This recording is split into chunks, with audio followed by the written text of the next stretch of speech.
இப்போ மனுஷனுக்கும் குரங்குக்கு என்ன வித்தியாசம் என்ன அப்படின்னு கேட்டால், ஒரு குரங்கு ஒரு மரத்தில் ஏறுதுன்னு வச்சுக்கங்களேன், அது இன்னொரு கொப்புக்கு போகிறதா இருந்தால் இந்த கொப்பில் இருந்து அந்த கொப்புக்கு அப்படி மழிச்சுன்னு தவும்.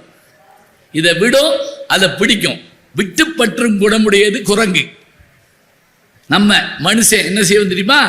இந்த கொப்பில் உட்காந்து அதை ஆட்டி பார்ப்போம், தாங்குதான்னு தெரிஞ்சாதான் இதை விடுவோம், அப்புறமேலே அதை பிடிப்போம். அப்போ முதல்ல என்ன செய்வோம் அப்படின்னா, அதை பற்றி கொண்டு தான் இதை விடுவோம். எப்போ அப்படின்னு பார்த்தா இது தாங்குதான்னு தெரிஞ்சுக்கிட்ட பிறகு.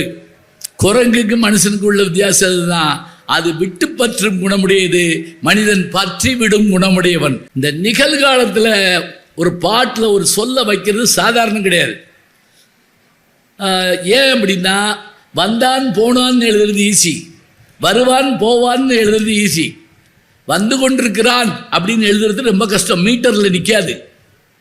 ஆனால் ஐயா அவர்கள் சொன்னாங்கல்ல கண்ணாசனை பற்றி, கண்ணாசன் ஒரு பாட்டு முழுக்க அப்படி எழுதிப்பார். தெரியுமா உங்களுக்கு?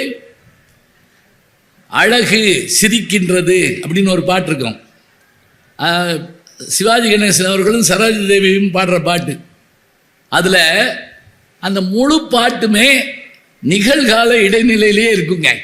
வண்டு வருகின்றது, மலரில் அமர்கின்றது, உண்டு சுவைக்கின்றது, உறங்கி விழுகின்றது, வானம் பொழிகின்றது, பூமி நனைகின்றது.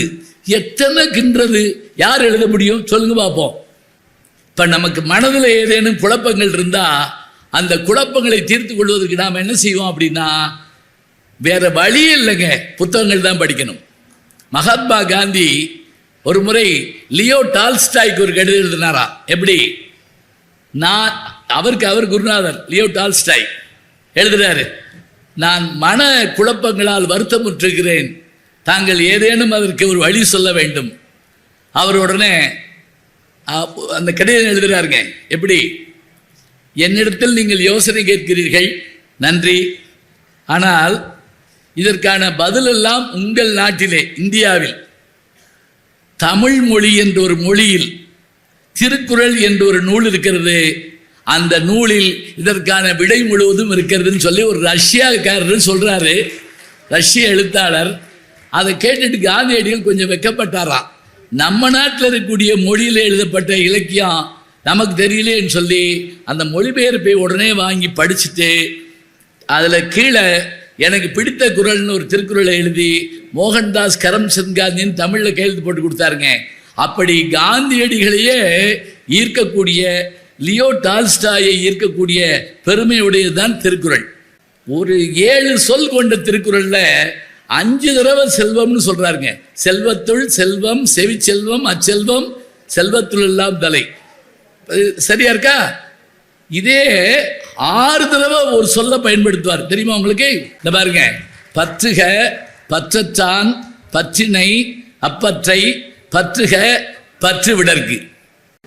தோகை மயில் உழவும் கந்தன், சுடற்கரத்திற்கும் வெற்றி, வாகையே சுமக்கும் வேலை, வணங்குவது எமக்கு வேலை, திருவாக்கும் செய்கருமம் கைகூட்டும், செஞ்சல் பெருவாக்கும் வீடும் பெருக்கும், உருவாக்கும் ஆதலால் வானோரும் ஆணைமுகத்தானை, காதலால் கூப்புறதம் கை. பேரன்பிற்கும் வணக்கத்திற்கும் மரியாதைக்கும் உரிய தமிழகத்தில் ஊர்தோறும் நடைபெறுகின்ற புத்தக திருவிழாவினுடைய தலைமை இடமாக சென்னை மாநகரிலே நடைபெறுகின்ற 48வது புத்தக திருவிழாவிலே என்னையும் ஒருவனாக அழைத்து பேசுவதற்கான நல்ல வாய்ப்பை தந்து என்னை வரவேற்று இங்கே சிறப்பு செய்திருக்கக்கூடிய நம்முடைய பப்பாசினுடைய தலைவர் வணக்கத்திற்குரிய ஐயா திருமிகு சேது சுக்கலிங்கம் அவர்களுக்கு என்னுடைய அன்பான வாழ்த்தையும் வணக்கத்தையும் தெரிவித்துக் கொள்கிறேன். அங்கே உட்கார்ந்து.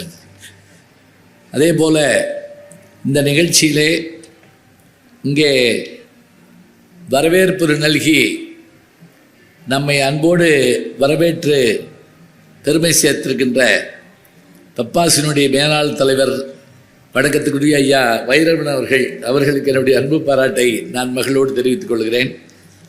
அதே போல் நன்றி உரை கூற இருக்கின்ற நம்முடைய செயற்குழு உறுப்பினர் திரு பாலாஜி அவர்களுக்கும் என்னுடைய அன்பான வணக்கத்தை மகளோடு தெரிவித்து, நான் வாசிக்க தொடங்கிய காலத்திலிருந்து விடாமல் படித்து கொண்டிருக்கக்கூடிய எழுத்தாளர்கள் பட்டியல் என்று வைத்தால் அதில் மாலன் அவர்களுக்கு தனி இடம் உண்டு. அவரை எப்போதும் நான் விடாமல் வாசித்து கொண்டிருப்பவன். அதோடு மட்டுமில்லை, நானும் சில புத்தகங்கள் எழுதியிருக்கிறேன். கையெழுத்து பத்திரிகை கூட நடத்தியிருக்கிறேன். அப்படி நான் கையெழுத்து பத்திரிகை நடத்துகிற போது சாவியில் ஒரு போட்டி வைத்தார்கள். தமிழ்நாட்டு கையெழுத்து பத்திரிகைன்னா என்னன்னு இன்னைக்கு இருக்கிறவங்களுக்கு சரியாக தெரியாது. நான் ஒரு தடவை ஒரு பேட்டியில் நான் கையெழுத்து பத்திரிக்கை நடத்துகிறேன்னு சொன்னேன். அந்த பேட்டி எடுத்த அந்த அம்மா என்கிட்ட கேட்டாங்க, எத்தனை பிரதி அச்சிடுவீங்கன்னு கேட்டாங்க. ஐயோ, கையெழுத்து பிரதின்னா அச்சிடுறது இல்லைங்க, கையிலேயே எழுதுறது, அதான் கையெழுத்து பிரதி. கார்பன் வச்சு எழுதுவோம். படம் போட தெரிஞ்சவங்க படம் போடுவாங்க, அதே மாதிரி அழகாக எழுதுறவங்க எழுதுவாங்க. அந்த ஒரு 5 புத்தகம் வந்தால் பெரிய ஆச்சரியம். அப்படி நான் கையெழுத்து பத்திரிக்கை நடத்தினேன். அதுக்கு பேர் கலை ஓசைன்னு பேர் வச்சுருந்தேன் நான். அப்போ சாவி என்ன பண்ணாருன்னா, சா விஸ்வநாதன் அவர்கள், ஏன்னா முழுவதும் கேட்டுட்டு கடைசி வரைக்கும் அது யாருன்னு தெரியாமல் போச்சுன்னு சொல்லக்கூடாது. சா விஸ்வநாதன் அவர்கள் யாருன்னு கேட்டால், திரையுலகத்தில் ஸ்ரீதர், அதே போல் பாலச்சந்தர், பாரதி ராஜா போல எழுத்தாளர் உலகில் நல்ல எழுத்தாளர்களை நமக்கு அறிமுகப்படுத்திய ஒரு பெருமை யாருக்கு உண்டு என்று கேட்டால் எழுத்தாளர் சா விஸ்வநாதன் அவர்களுக்கு தான் உண்டு. அவர் எழுதின வாஷிங்டனில் திருமணம்னு ஒரு புத்தகம் நீங்கள் தொடர் அந்த காலத்தில் படிச்சிருப்பீங்க. பின்னாடி புத்தகமாக கூட வந்தது, பிறகு நாடகமாக வந்தது, அதை படமாக கூட எடுத்தாங்கன்னு சொல்கிறாங்க. குறும்படமாக மாதிரி எடுத்தாங்க போட்டிருக்கு. அதில் நிறைய மாறுதல் பண்ணிக்கிட்டு சாவிகிட்ட போட்டு காமிச்சாங்களாம். இதில் உங்கள் பேரை போட்டுக்கிறோம்னு போடுங்க, நீங்கள் மாற்றிருக்கிறதுக்கெல்லாம் நான் பொறுப்பு இல்லை அப்படின்ட்டாரான் ஒரே வார்த்தையில். இப்போ அவர் என்ன பண்ணார் அப்படின்னா, அவர் காலத்தில் நல்ல எழுத்தாளர்களை அறிமுகம் பண்ணுற போது ஐயா மாலன் அவர்கள், பாலகுமாரன் அவர்கள், சுப்பிரமணிய ராஜ் அவர்கள் போன்ற எழுத்தாளர்களெல்லாம் உருவாக்கிய பெருமை அவருக்கு உண்டு. அவர் ஒரு அருமையான வேலை செஞ்சார். நல்ல வேலை நிறுத்திட்டாங்க, ரொம்ப நன்றிங்க. எல்லோரும் கை தட்டுங்க, அப்போ தான் சந்தோஷமாக இருக்கும். தமிழ்நாட்டில் இருக்கக்கூடிய கையெழுத்து பத்திரிகை நடத்தக்கூடியவர்களுடைய பிரதிகள்லாம் அனுப்புங்க. அதில் நல்ல பிரதிக்கு நாம் அவங்களுடைய பேர் போட்டு பரிசு கொடுப்போம்னு சொல்லி நம்முடைய எழுத்தாளர் மாலன் அவர்களுடைய தலைமையில் தான் செஞ்சாங்க. அப்படி தேர்ந்தெடுக்கப்பட்ட பத்திரிகையில் ஏன் பத்திரிகையும் ஒன்று நான் நடத்துனது. அது ஏன் பத்திரிக்கைன்னு ஏன் சொல்கிறது தெரியுமா? 32 பக்கம் நான் தான் எழுதுவேன், வேற ஒன்றும் இல்லை. அப்போ வேறு வழி என்ன, யார்கிட்ட கேட்குறது, அதனால் எழுதுறது உண்டு. அப்போ எனக்கு அவங்க ஒரு கடிதம் கூட எழுதியிருந்தாங்க. புதிய பத்திரிக்கை ஒன்று தொடங்க போகிறோம், திசைகள். அவர் தொடங்கின அந்த பத்திரிகையினுடைய பேர் திசைகள். அந்த பத்திரிகையினை உங்களை போன்ற இளைஞர்கள் நீங்கள் அதில் கலந்துக்கிட்டால் ரொம்ப நல்லா இருக்கும்னு எழுதினார். நான் இன்றைக்கும் அந்த கடிதத்தை வைத்திருக்கிறேன், உங்களுடைய கையெழுத்தோடு அதை நான் வச்சிருக்கிறேன். அதே போல் என்னுடைய நூல்கள் வெளியீட்டு விழாவுக்கு அவர்கள் தலைமையேற்று நடத்தினார்கள். என்னுடைய இனிய நண்பர் பத்மஸ்ரீ கமலஹாசன் அவர்கள் நூலை வெளியிட்டார். அப்போ அவர்கள் அருமையாக தொடர்ந்து பேசி என்னை ஊக்குவித்தார்கள். இப்போ நான் உள்ளே வர்றப்போ கூட சொன்னாங்க, மாணவர்கள் தான் லேட்டாக வருவாங்க, இப்போ ஆசிரியர் லேட்டாக வர்றாருன்னு. நான் மாணவன் தாங்க, இன்னும் படிக்கிறேன்ல, இப்போ கூட நான் படிச்சுட்டு தான் இருக்கிறேன். அதனால் விடாமல் படிச்சுட்டு இருப்பேன். மிக்க மகிழ்ச்சி. அவருடைய அந்த பேச்சில் இன்றைக்கி குறுந்தொகையை பற்றி பேசுகிற போது எவ்வளவு சந்தோஷமாக இருந்தது பாருங்கள். அதுவும் ஒப்பிட்டு அவர் பேசுகிறார். அந்த என்னென்ன பாடல்கள் வேணுமோ அவ்வளவையும் எடுத்து சொல்லி அழகாக பேசுகிறப்ப ரொம்ப மகிழ்ச்சியாக இருந்தது. அவர் நினச்சா அதை வச்சு நிறைய கதைகள் எழுதலாம். ஏற்கனவே சங்க சித்திரங்கள்னு ஜெயமோகன் ஆனந்த விடல் எழுதிட்டு வந்தார். அந்த அதே போல் இன்றைக்கி எது வேணாலும் எடுத்து எழுத முடியும். அதை இன்னொன்று சொன்னார், இந்த குறுந்தொகையை தான் ஏகே ராமானுஜம்னு எங்கள் தியாகராசர் கல்லூரியில் ஆங்கிலத்துறையில் இருந்தவர் மொழிபெயர்த்து ஆங்கிலத்தில் வெளியிட்ட போது அப்போ தான் உலகம் விழிச்சு பார்த்துச்சுங்க, இப்படியெல்லாம் இலக்கியம் இருக்கா அப்படின்னு. 2000 ஆண்டுக்கு முன்னாடி எழுதப்பட்ட இலக்கியம்னா அவங்களால் நம்ப முடியலை. அப்படியான ஒரு ஆச்சரியம் குறுந்தொகை. எனக்கு என்ன மகிழ்ச்சின்னா, சங்கர் படத்தில் கூட இவ்வளவு கேமரா கிடையாது. நான் அந்த ஷூட்டிங்கெல்லாம் போயிருக்கேன், அவர் என்னை அறிமுகப்படுத்துகிறேன். யாழினி சொன்ன மாதிரி நான் நிறைய படத்தில் நடிச்சிட்டு இருக்கேன், சின்ன திரையிலையும் வர்றேன், பெரிய திரையிலையும் வர்றேன். இன்னும் 1 கேமரா 2 கேமரா இருக்கும், 13 கேமராவா? அடே அப்பா, இது நேரலையாக போயிட்டுருக்குன்னு நினைக்கிறேன். போயிட்டுருக்கா? அது இன்னும் ஆச்சரியம். இந்த நேரலை போகிறதுல ஒரு பெருமை என்னன்னா, நம்ம எல்லா இடத்துக்கும் போவோம். இதில் ஒரு சங்கடம் என்னன்னு கேட்டிங்கன்னா, ஒரு கல்யாண வீட்டில் நான் பேசிக்கிட்டு இருக்கப்ப பட்டிமன்றம் பேசுகிறோம், அதில் அதை போய் நேரலை பண்ணிக்கிட்டு இருக்காங்க. அதை நேரலை பண்ணுறது எனக்கு தெரியாது. அப்போ ஒரு குறுஞ்செய்தி ஒருத்தர் எனக்கு போடுறாரு, வந்ததுக்குள்ளே 4 காப்பி குடிச்சிட்டு போட்டிருக்கு அப்படிங்கிறாரு. நான் என்ன பேசுனேன்னு அவர் பார்க்கல, நான் காப்பி குடிச்சதை உட்காந்து எண்ணிக்கிட்டு இருக்காரு. சரி இருக்கட்டும், பரவாயில்ல.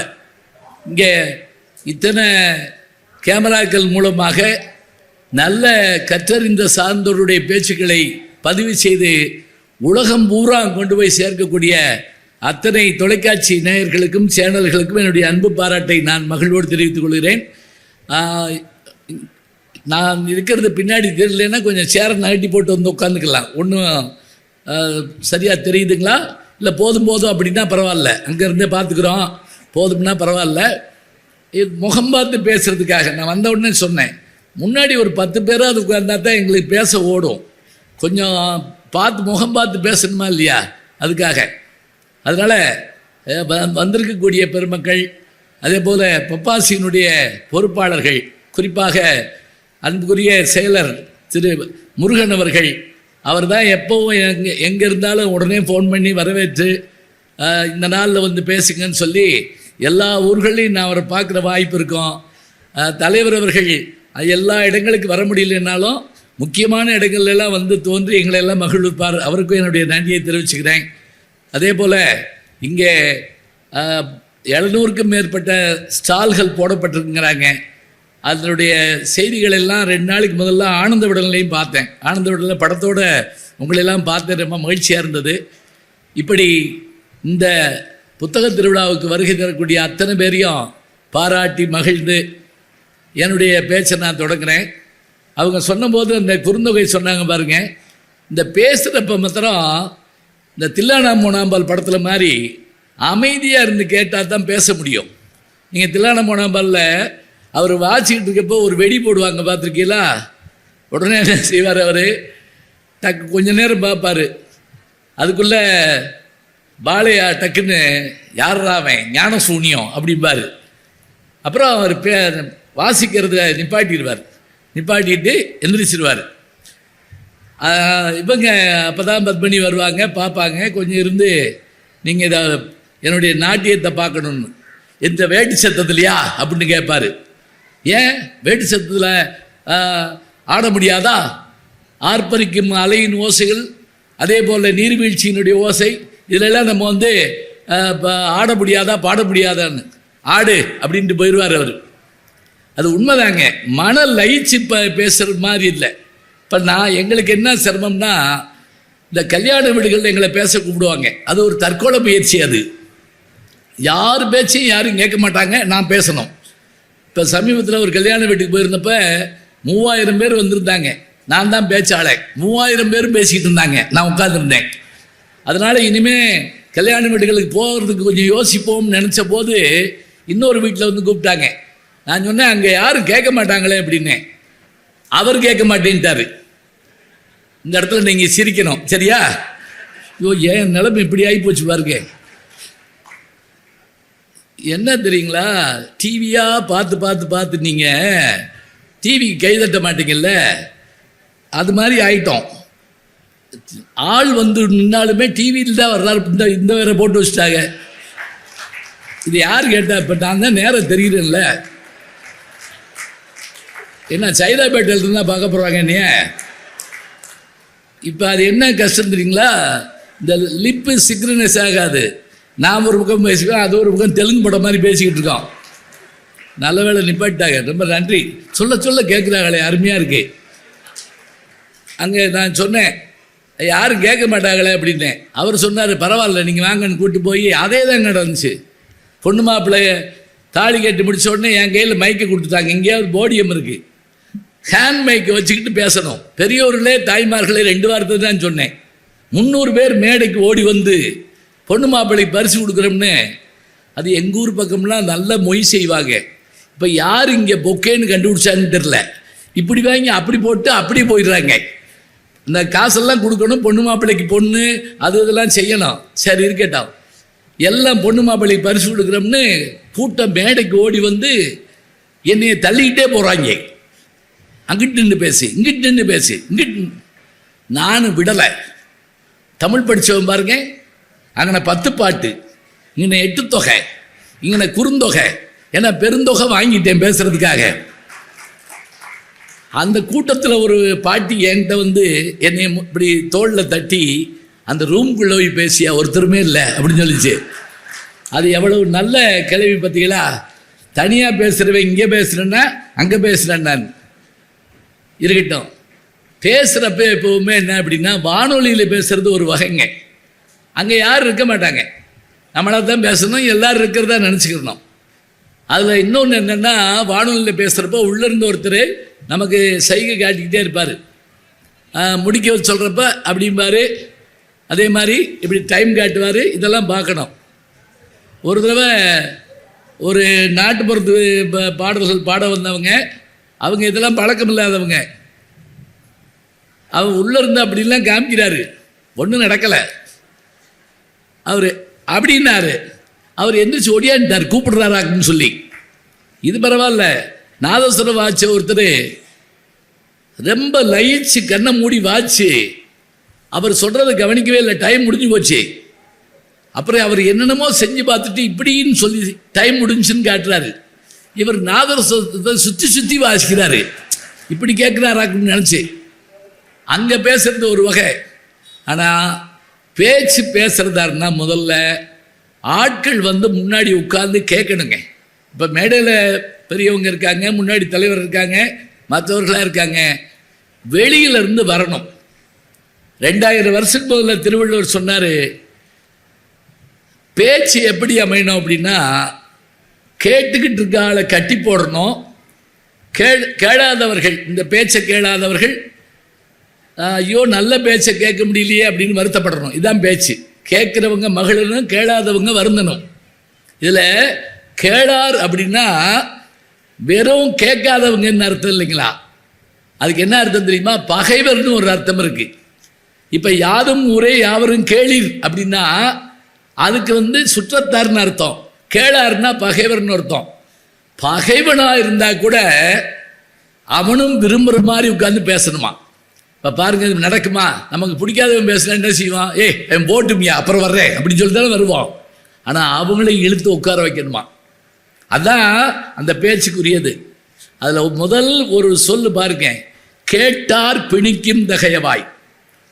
இந்த கேட்டாருக்கு வந்து நீங்கள் ஞாபகம் வச்சுக்கோங்க, இதுக்கு ஒரு சொல்லுக்கு பரிமையான அழகர் அப்படி எழுதுவாருங்க. ஒரு சொல்லுக்கு கேட்டாருன்னு என்ன தெரியுமா, ஏற்கனவே இந்த பேச்சை கேட்டிருந்தாலும் வரி மாறாமல் நாங்கள் பேசினாலும் திரும்பவும் கேட்கலாம் என்கின்ற ஒரு ஆர்வத்தை தூண்டுவது தான் பேச்சான்.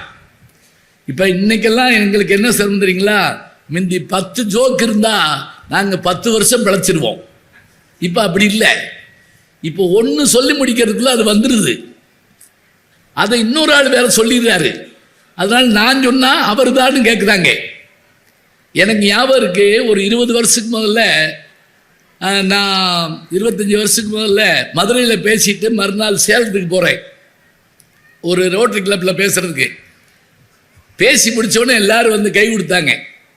அதில் ஒருத்தர் வந்து எனக்கு கிட்ட வந்து இதே பேச்சு தான் நேற்று மதுரையில் பேசுனீங்க அப்படின்னு கேட்டார். நான் உடனே அவரை திருப்பி கேட்டேன், உன்னை யார் இங்கே வர சொன்னா? நான் தான் ஊர் ஊராக போகிறேன், நீ எதுக்கு வர்ற? ஆப்ரேட்டர் முத நாளே படம் பார்த்துருவார். அதுக்காக 100 நாள் ஓட்டாம விடுவாரா? நாங்கள் பேசிதான் ஆகும். ஒரு தடவை கேட்டிருந்தா கூட அந்த கேட்டவர்களை மீண்டும் கேட்குமாறு அமர செய்யணும். கேட்பார் இல்லை.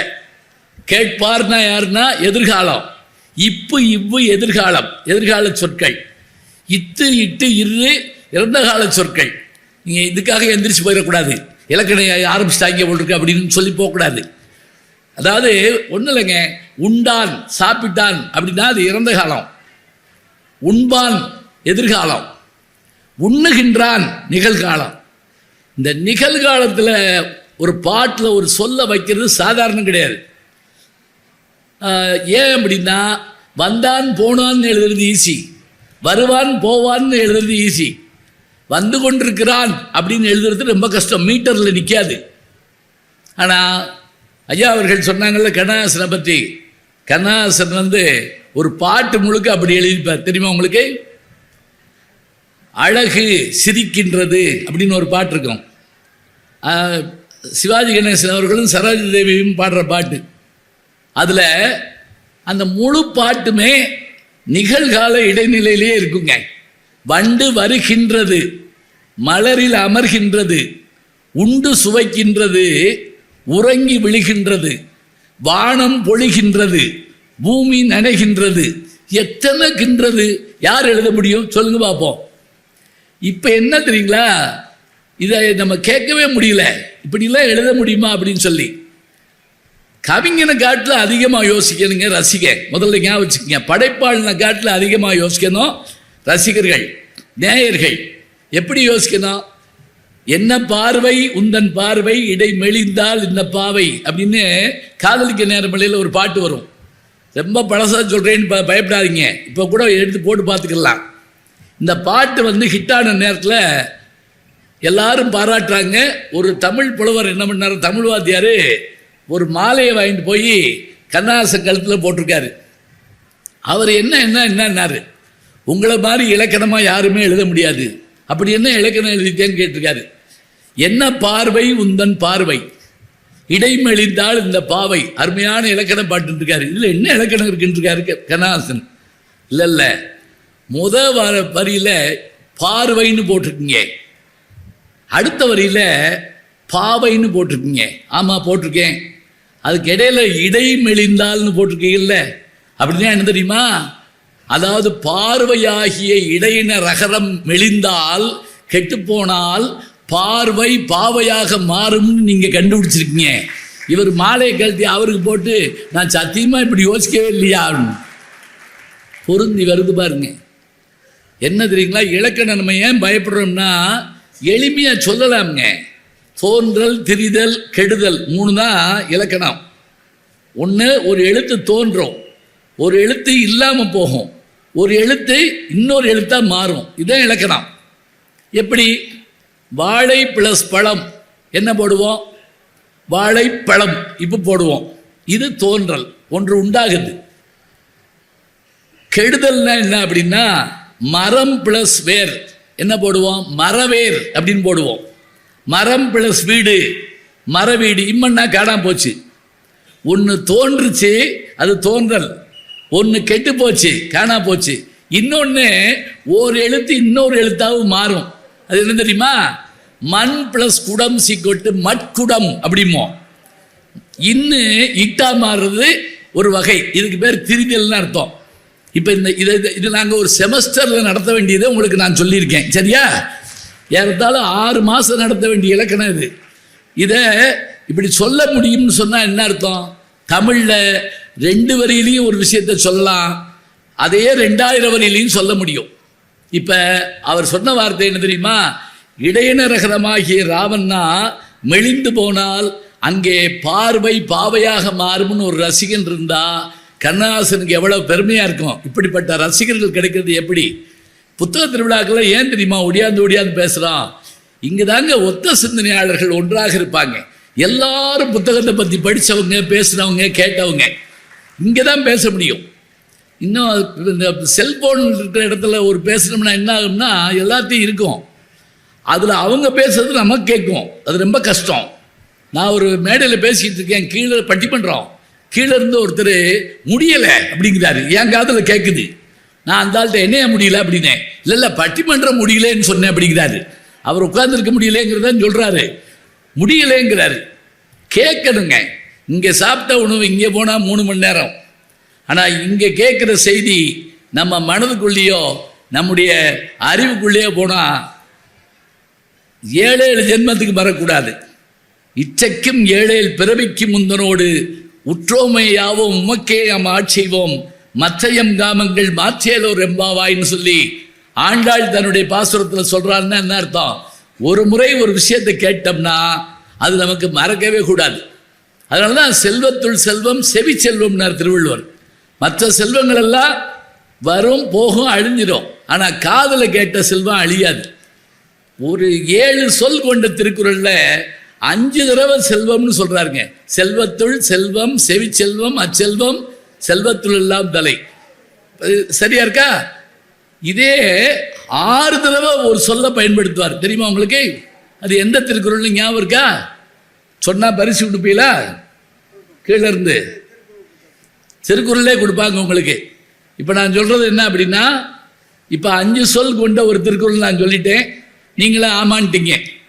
உங்களுக்கு என்ன சந்தோஷம்னா, இப்போ நீங்கள் இப்படி கேள்வியெல்லாம் கேட்குற பயப்படாதீங்க. எந்த கேள்வி கேட்டாலும் நானே பதில் சொல்லிடுவேன். ஏன்னா வகுப்பில் நான் அதைத்தான் செஞ்சேன்.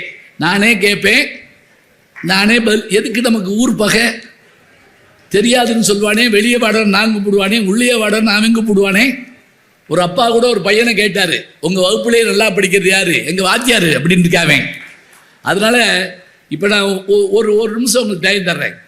6 தடவை ஒரே சொல்ல பயன்படுத்தியிருப்பார். ஆஹா, துப்பாருக்கு துப்பாய அது இல்லை இல்லை இல்லை. இங்கிட்ட யாரோ சொன்னாங்களே பற்றுக. அருமை அருமை. யாரு சொன்னா? பயப்படாமல் இருந்திருக்கேன். அவருக்கு ஒரு திருக்குறள் பத்திரம் கொடுத்துருங்க. இந்த பாருங்க, பற்றுக பற்றச்சான் பற்றினை அப்பற்றை பற்றுக பற்று விடற்கு. 6 தடவை இதை சொல்றார். இது என்ன தெரியுமா? நம்முடைய பற்றுக்கள் எல்லாம் விட வேண்டும் என்று சொன்னால், பற்றுக்களை எல்லாம் விட்டவனுடைய பாதத்தை பற்றி கொண்டால் நமக்கு பற்றுகள் விட்டு போகும். எப்பா என்ன போடுங்கிறீங்க? திரும்ப திரும்ப திரும்ப ஒரே சொல்ல சொற்பொருள் பின்வரு நிலை அணி அப்படின்னு இதுக்கு பேருங்க. ஒன்றும் இல்லைங்க. இப்போ மனுஷனுக்கும் குரங்குக்கு என்ன வித்தியாசம்? என்ன அப்படின்னு கேட்டால், ஒரு குரங்கு ஒரு மரத்தில் ஏறுதுன்னு வச்சுக்கங்களேன், அது இன்னொரு கொப்புக்கு போகிறதா இருந்தால் இந்த கொப்பில் இருந்து அந்த கொப்புக்கு அப்படி மழிச்சுன்னு தவும். இதை விடும், அதை பிடிக்கும். விட்டு பற்றும் குணமுடையது குரங்கு. நம்ம மனுஷன் என்ன செய்வோம் தெரியுமா?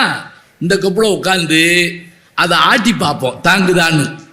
தாங்குதான்னு தெரிஞ்சாதான் இதை விடுவோம், அப்புறமேலே அதை பிடிப்போம். அப்போ முதல்ல என்ன செய்வோம் அப்படின்னா, அதை பற்றி கொண்டு தான் இதை விடுவோம். எப்போ அப்படின்னு பார்த்தா இது தாங்குதான்னு தெரிஞ்சுக்கிட்ட பிறகு. குரங்குக்கு மனுஷனுக்கு உள்ள வித்தியாசம் அதுதான். அது விட்டு பற்றும் குணமுடையது, மனிதன் பற்றி விடும் குணமுடையவன். அதனால திருவள்ளுவர் என்ன செஞ்சார்னா, விட்டுருகன்னு முதல்ல எழுதலை, பற்றுகன்னு எழுதினார். பிடிச்சிக்கப்பா அப்படி உடனே கொண்ட கொண்டா அப்படிப்போம். இப்போ தூங்குற பிள்ளை எழுப்புறதுனா எப்படி எழுப்பணும்? இதை சாப்பிட்டு படுத்துக்கொண்டா படாருன்னு எந்திரிப்பாங்க சில பேர், பார்த்துருக்கீங்களா? இல்லைன்னா இன்னைக்கு லீவ் போட்டிருக்கே அப்படின்னா எந்திரிச்சு உட்காருவாங்க. அவனுக்கு ஒரு இன்பமான செய்தி காதில் கேட்கணும். பழைய படம் ஒன்றில் தங்கவேல் தூங்கிட்டு இருப்பார். ஒருத்தர் வந்து அடித்து எழுப்புவான். எந்திரிச்ச உடனே சொல்லுவார், அட பாவி, இப்போ தாண்டா கனவுல இலை போட்டாங்க, அதுக்குள்ளே எழுப்பிட்டியாடா அப்படிம்பார். கனவுல கூட சாப்பிட விட மாட்டேங்கிறான் சில பேர். இப்போ பாருங்க, பற்றுக முதல் வார்த்தையே தா பிடிச்சிக்கோ. பற்று விடணுங்கிறதுக்காக சொல்றப்ப முதல்ல பற்றுக.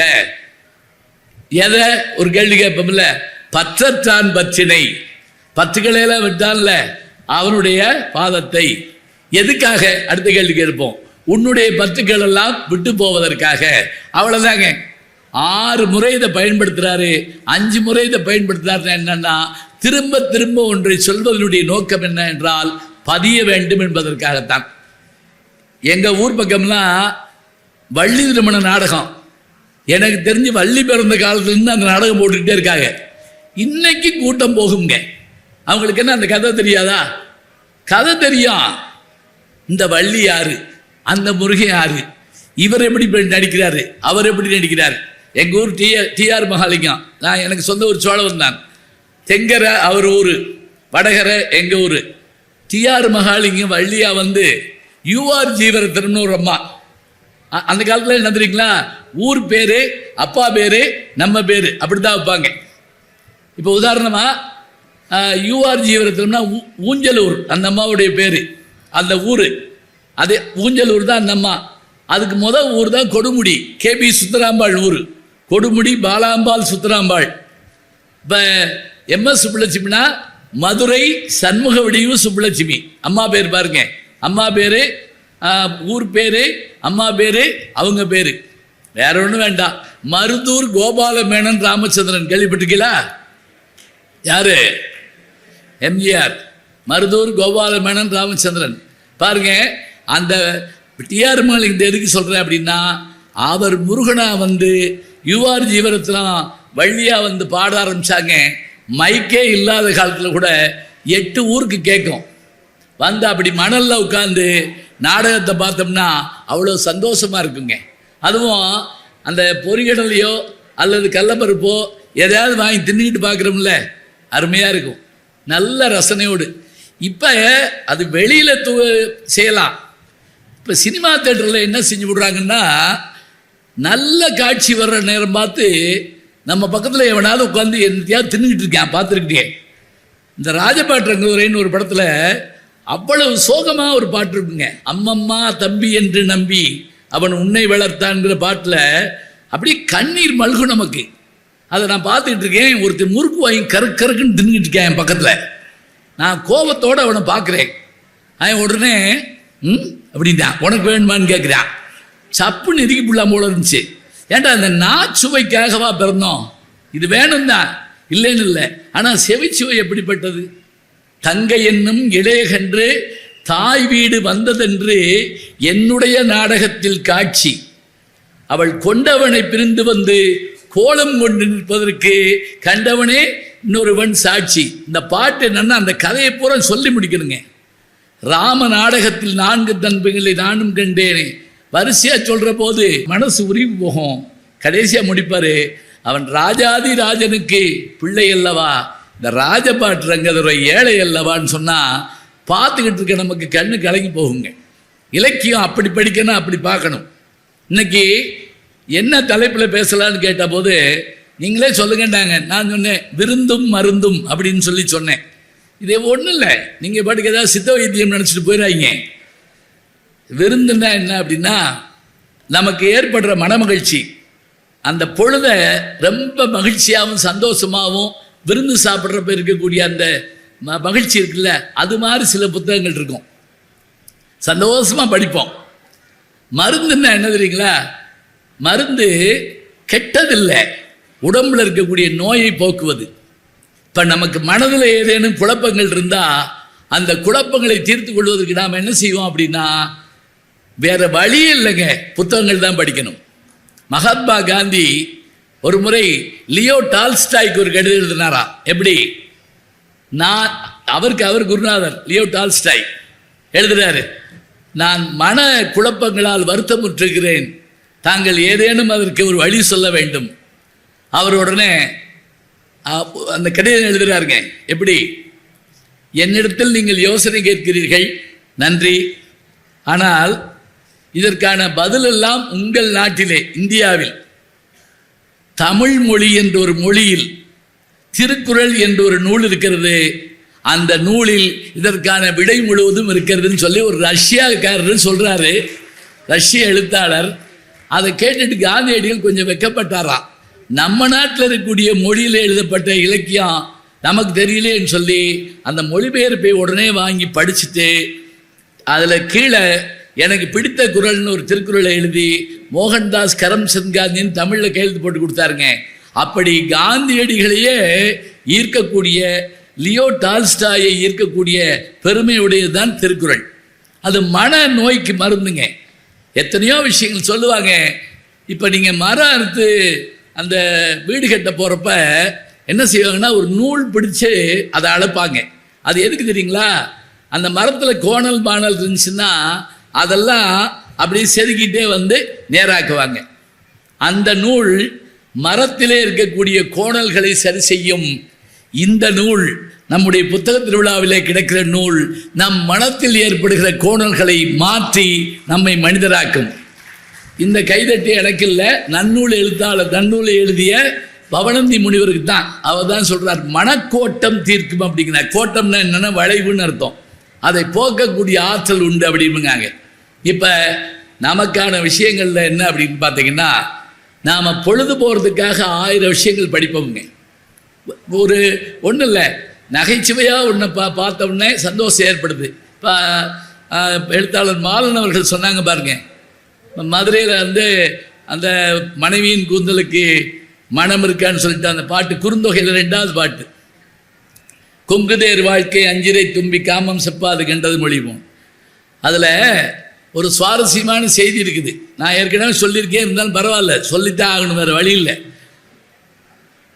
ரொம்ப நாளைக்கு முதல்ல திருவாரூரில் ஒரு ஆசிரியர் வகுப்பில் பாடம் நடத்துகிறார். 8ஆம் கிளாஸோ 9ஆம் கிளாஸோ பாடம் நடத்துகிறார். இந்த பாட்டை நடத்தி விளக்கம் சொல்கிறாரு. அதில் கேட்டுக்கிட்டு இருந்த பையங்களில் பல பையங்க நல்லவன், தூங்கிடுவான் அவன் பாட்டுக்க. சில பேர் என்ன வேணாலும் சொல்லிக்கொண்டு உட்காந்துருப்பான். நான் படிக்கிறப்போ ஒரு பையன் ஹாஸ்டலில் படுத்துங்கிறப்ப கூட ஒரு வாத்தியாரை பேரை சொல்லி அவரை கூட்டுவாங்க. ஏன்னா அவர் நடத்தினா தான் அவனுக்கு தூக்கம் வரும். அப்படி ஒரு அவன் அடிக்ட் ஆகிட்டான். அவர் குரலை கேட்டால் தான் அவனுக்கு தூக்கம் வரும். இருக்கட்டும், ஒரு கணவன் தூங்கிட்டு இருந்திருக்காங்க, அந்த மனைவி வந்து அடித்து எழுப்பியிருக்காங்க. அவன் அதிர்ச்சியாக எந்திரிச்சு என்னன்னு கேட்டிருக்கான்.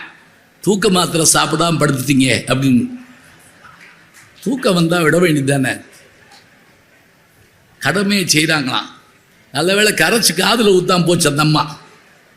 இப்போ ஒரு பையன் எந்திரிச்சு ஒரு கேள்வி கேட்டிருக்காரு. என்ன கேள்வி தெரியுமா? சிவபெருமான் மனுஷனாக தான் வந்தார். அந்த பாட்டு எழுதி கொடுத்தார்ல தருமிக்கு, சிவபெருமான் மனுஷனாக தான் வந்தார். நக்கீரர் மனுஷன்தான். மனுஷனுக்கு மனுஷன் சண்டை. என்ன சண்டை? சிவபெருமான் எழுதி கொடுத்த அந்த பாட்டில் கொங்குதேர் வாழ்க்கை அஞ்சிரை தும்மி காமம் சுப்பாது கண்டது மொழியுங்கிற பாட்டில் கூந்தலுக்கு இயற்கையிலேயே மனம் உண்டுங்கிறார், நக்கீரர் இல்லைங்கிறார். இதுதான் வாய் சண்டை முத்துது. அது நீங்கள் திருவிளையாடல் பார்த்துருந்தாலே தெரிஞ்சிருக்கும். அதில் வந்த உடனே எவன் இந்த பாட்டுக்கு குறை சொன்னது, அவன் இவன் என்ற ஏகவசனம் வேண்டாம். முத்துராமன் சொல்லுவார், பலவீனமாக பேசுவார் பாவம். உடனே ஒரு கோபத்தோடைய யார் இந்த கிழவன் அப்படிப்பார். முத்தமிழ் சங்கத்தின் தலைமை புலவன் நக்கீர். ஓ கீரனா அப்படின்னு ஒரு எகத்தாரமா, என்ன குற்றம் கண்டீர்? உடனே அவர் சொல்லுவார், முதற்கண் பாடலை இயற்றியது யார்? யாம் இயற்றினோம். எழுதிய நீர் வராமல் மற்றவரிடம் கொடுத்து அனுப்ப காரணம் அது நடந்து முடிந்த கதை. உடனே இவர், புலவர்க்கு முதலில் பொய்யுரை தேவையில்லை, அதை தாம் புரிந்து கொள்ள வேண்டும். உடனே சிவாஜி அடிப்பாருங்க, புரிந்தது புரியாதது, தெரிந்தது தெரியாதது, அறிந்தது அறியாதது அனைத்தும் அறிவோம் யாம். உடனே இவர் விட மாட்டார். அனைத்தும் அறிந்து விட்டால் எழுதும் பாடலில் பிழை இல்லை என்று அர்த்தமா? அதை நான் சொல்லக்கூடாதா? எங்கே கூறும், கூறி பாரும். உடனே பாட்டை சொல்லுவாரு. இவர் சொல்லி முடிச்ச உடனே கோவம் வந்துடும். கோவம் வந்து கடுமையாக 2 பேர் வஞ்சி சொல்லுவார், சங்கதனை கீரென அறுக்கும் நக்கீரனும் எனது பாட்டில் ஆராய்ந்து குற்றம் சொல்லத்தக்கவன். நீ ஒரு சங்க அறுத்துட்டு பிழைக்கக்கூடிய நீயா எனக்கு வந்து பாட்டில் பொருள் சொல்ற, குறை சொல்ற? உடனே அவர் அடிப்பார், சங்கருப்பது எங்கள் குலம், எனக்காவது ஒரு வேலையும் ஒரு தொழில் இருக்கு. சங்கரனார் கேது குலம் வந்திருக்கிறது யாரும் தெரிஞ்சுக்கிட்டாரு. உனக்கு என்ன இதுன்னே கிடையாது. ஏதவன் ஊர், ஏதவன் பேர், ஆருற்றார், ஆராயலார், அப்பா அம்மா கிடையாது, ஒன்றும் கிடையாது. அப்படி இருக்கப்ப சங்கருப்பது எங்கள் குலம், சங்கரனார் கேது குலம், சங்கை அறிந்துண்டு வாழ்வோம் அரணே, உன்போல் இறந்துண்டு வாழ மாட்டோம். உடனே மாதிரி பிச்சை எடுத்து பழக்க மாட்டேறாங்க. ஏன்னா சிவபெருமான் கையில் ஓட தூக்கிட்டு அலைஞ்சார் நமக்கு தெரியும். இப்போ தான் அவர் என்ன செய்கிறாரு, சட்டார்னு நெத்திக்கண்ணதை திறந்துறார். அந்த பையன் என்ன கேள்வி கேட்டான் தெரியுமா? இவரும் மனுஷன்தான் அவரும் மனுஷன்தான். அவரே இவரை 2 அடி அடிச்சிருக்கலாம், தூக்கி போட்டு மிதிச்சிருக்கலாம். ஆனால் எதுக்காக சுப்ரீம் பவரை காட்டினார்? திடீர்னு என்ன நெத்திக்கண்ணுன்னு ஒன்றை திறந்து அவனை ஏன் எரிச்சார்? வாத்தியாருக்கு அப்படியே பயமாக போச்சு. ஏன்னா அது சிலபஸில் இல்லை. இப்போ சிலபஸில் இல்லாத கேள்வி கேட்டால் எங்களுக்கு உதறும். நான் பிட்டுக்கு மண் சுமந்த கதையை சொல்லிக்கிட்டு இருந்தேன். அதையும் சொன்னார் ஐயா. பிட்டுக்கு மண் சுமந்த கதை, அது சிவபெருமான் மீது பட்ட அடி அந்த மன்னன் முதற்கொண்டு மந்திரி, குதிரை, யானை, தாய், வயிற்றில் இருக்க குழந்தை எல்லார் மீதும் பட்டது. இதை கேட்டுக்கிட்டு இருந்த ஒரு பையன் எல்லார் மேலேயும் படித்தான்னு கேட்டான். ஆமாம் அப்படின்னே. அப்போ அவர் சாப்பிட்ட புட்டு எல்லாருக்கும் போய் சேர்ந்துச்சான்னா, நீ உட்கார முதல்ல அப்படின்ட்டேன். அது போய் சேர்ந்துச்சுன்னு இருக்கேன். ஆனால் சமீபத்தில் ஒரு கவிதையிலங்க, எல்லார் மீதும் அந்த அடி பட்டது, அந்த வந்திக்கிழவியின் முதுகில் மட்டும் அந்த சுவடு இல்லை. சீனு ராமசாமி எழுதுறாருங்க ஒரு கவிதையில், இயக்குனர் சீனு ராமசாமி. சரி இருக்கட்டும் விடுங்க, இதை படித்தோம்னா அது மறந்து போயிடும். அங்கே வாங்க. ஏன் இவர் நெத்திக்கு என்ன திறந்து காமிச்சார்? இப்போ வாத்தியார் கொஞ்சம் தயங்கிட்டு அப்புறம் பதில் சொல்லியிருக்கார். நான் சொல்கிற கதை புரியுதுல, என் கூட தானே வர்றீங்க? ஏன்னா நடுவில் இப்படி கேள்வி கேட்பேன், தயாராக தான் உட்காந்துருக்கணும். அப்போ அவர் சொன்னார், அவர் ஏன் நெத்திக்கண்ணை திறந்து காமிச்சார்னா, அவர் எரிக்கணும்லாம் நெத்திக்கண்ணில் திறக்கலப்பா, 2 பேருக்கு சண்டை வந்தப்போ முக்கியமான ஒரு விஷயத்தை விட்டுட்டோம். என்ன அப்படின்னா, இயற்கையிலேயே பெண்களுக்கு கூந்தலில் மனம் இல்லை. யார் சொல்கிறா? நக்கீரர். இருக்குங்கிறாரு சிவபெருமான். சொல்லொன்னே இவர் கேட்குறாரு, சிவபெருமான் கேட்குறாரு, இயற்கையிலே கூந்தலுக்கு மனம் உண்டு, உத்தம சாதி பெண்களுக்கு அப்படின்னு கேட்குறாரு. உடனே அவர் நக்கீரர், இல்லை. கலைமகளுக்கு, சரஸ்வதிக்கு இல்லை. அலைமகளுக்கு லட்சுமி இல்லை. இப்படி ஒவ்வொன்றா கேட்டுட்டு வர்றப்ப அவர் கேட்காமலே இவர் ஒரு வார்த்தையை சொல்றாரு. யாரு? நக்கீரர்.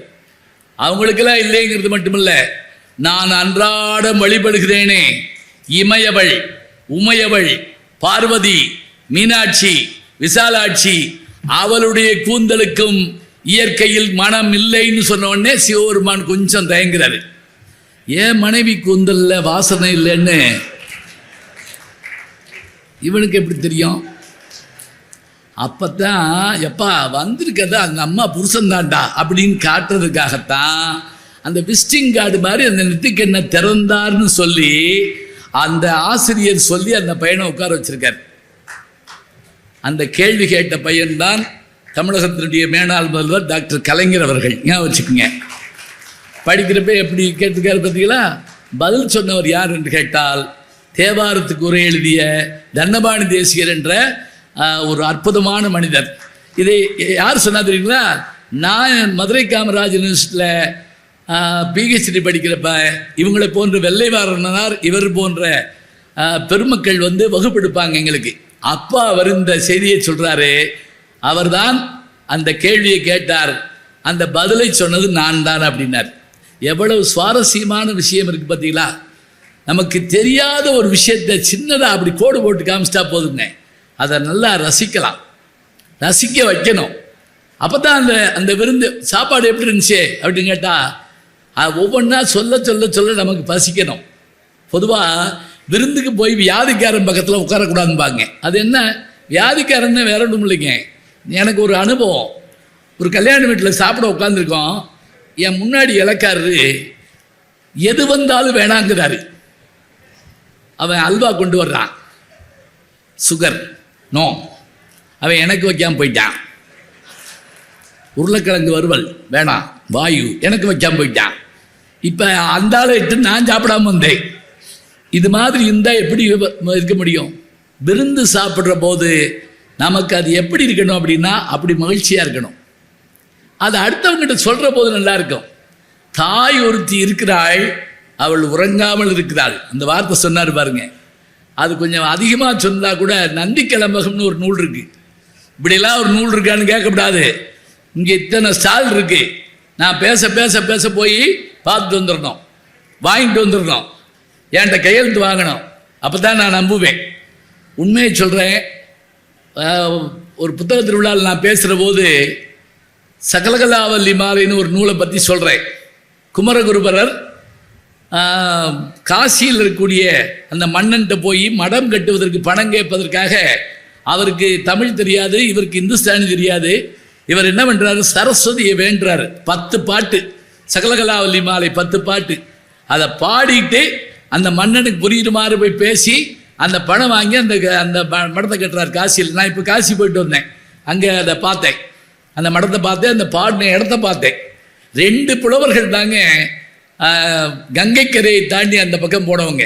ஒருவர் 16ஆம் நூற்றாண்டு 17ஆம் நூற்றாண்டில் வாழ்ந்த குமரகுருபரர், மற்றவர் யாருன்னு கேட்டால் நம்முடைய கவிஞர் மகாகவி என்று அழைக்கப்படுகின்ற பாரதியார். அவர் தான் 4 வருஷம் காசியில் இருந்தார். இந்த இடத்துல குமரகுருபரர் மடம் கொஞ்சம் தள்ளி போனவன் பாரதியாருடைய மாமாவுடைய வீடு அங்கே இருக்குது. நான் 2க்கு போயிட்டு வந்தேன், இருக்கட்டும், அது ஒரு சந்தோஷம். இப்போ குமரகுருபரர் பாடின அந்த 10 பாட்டு இருக்கு இல்லையா, இந்த 10 பாட்டை நான் ஒரு நாள் வகுப்பில் சொல்கிறேன். சொல்லிவிட்டு இந்த 10 பாட்டை மனப்பாடம் பண்ணால் நான் ஒரு பேனா பரிசு கொடுப்பேன்னு சொன்னேன். 60 பேர் கொண்ட வகுப்பு. எனக்கு என்ன நம்பிக்கை தெரியுமா, எவனும் படிக்க மாட்டான், நமக்கு பேனா மிச்சம். என் சோதனை காலம் 60 பேரும் ஒப்பிச்சு விட்டாங்க 10 பாட்டை. 60 பேர் ஒப்பிச்சுட்டான். எப்படி, யாருக்கு என்ன ஆதாரம் தெரியுமா, நான் வந்து மயிலாடுதுறையில் போய் பேச போயிருக்கேன். அங்கே தர்மபுரம் ஆதீன கல்லூரியில் பேசுகிறேன். திடீர்னு சிஓ வர்றான்னு கத்துறாங்க. கல்லூரிக்கு இருக்குடா சிஓ வர்றாருன்னு யோசிச்சா 2-3 வேன் வருது. அவர் இறங்கி வேகமாக வந்து என் காலை தொட்டு கும்பிட்டாரு. நான் நடுங்கி போனேன். பார்த்தா அவர் என்னுடைய மாணவர்.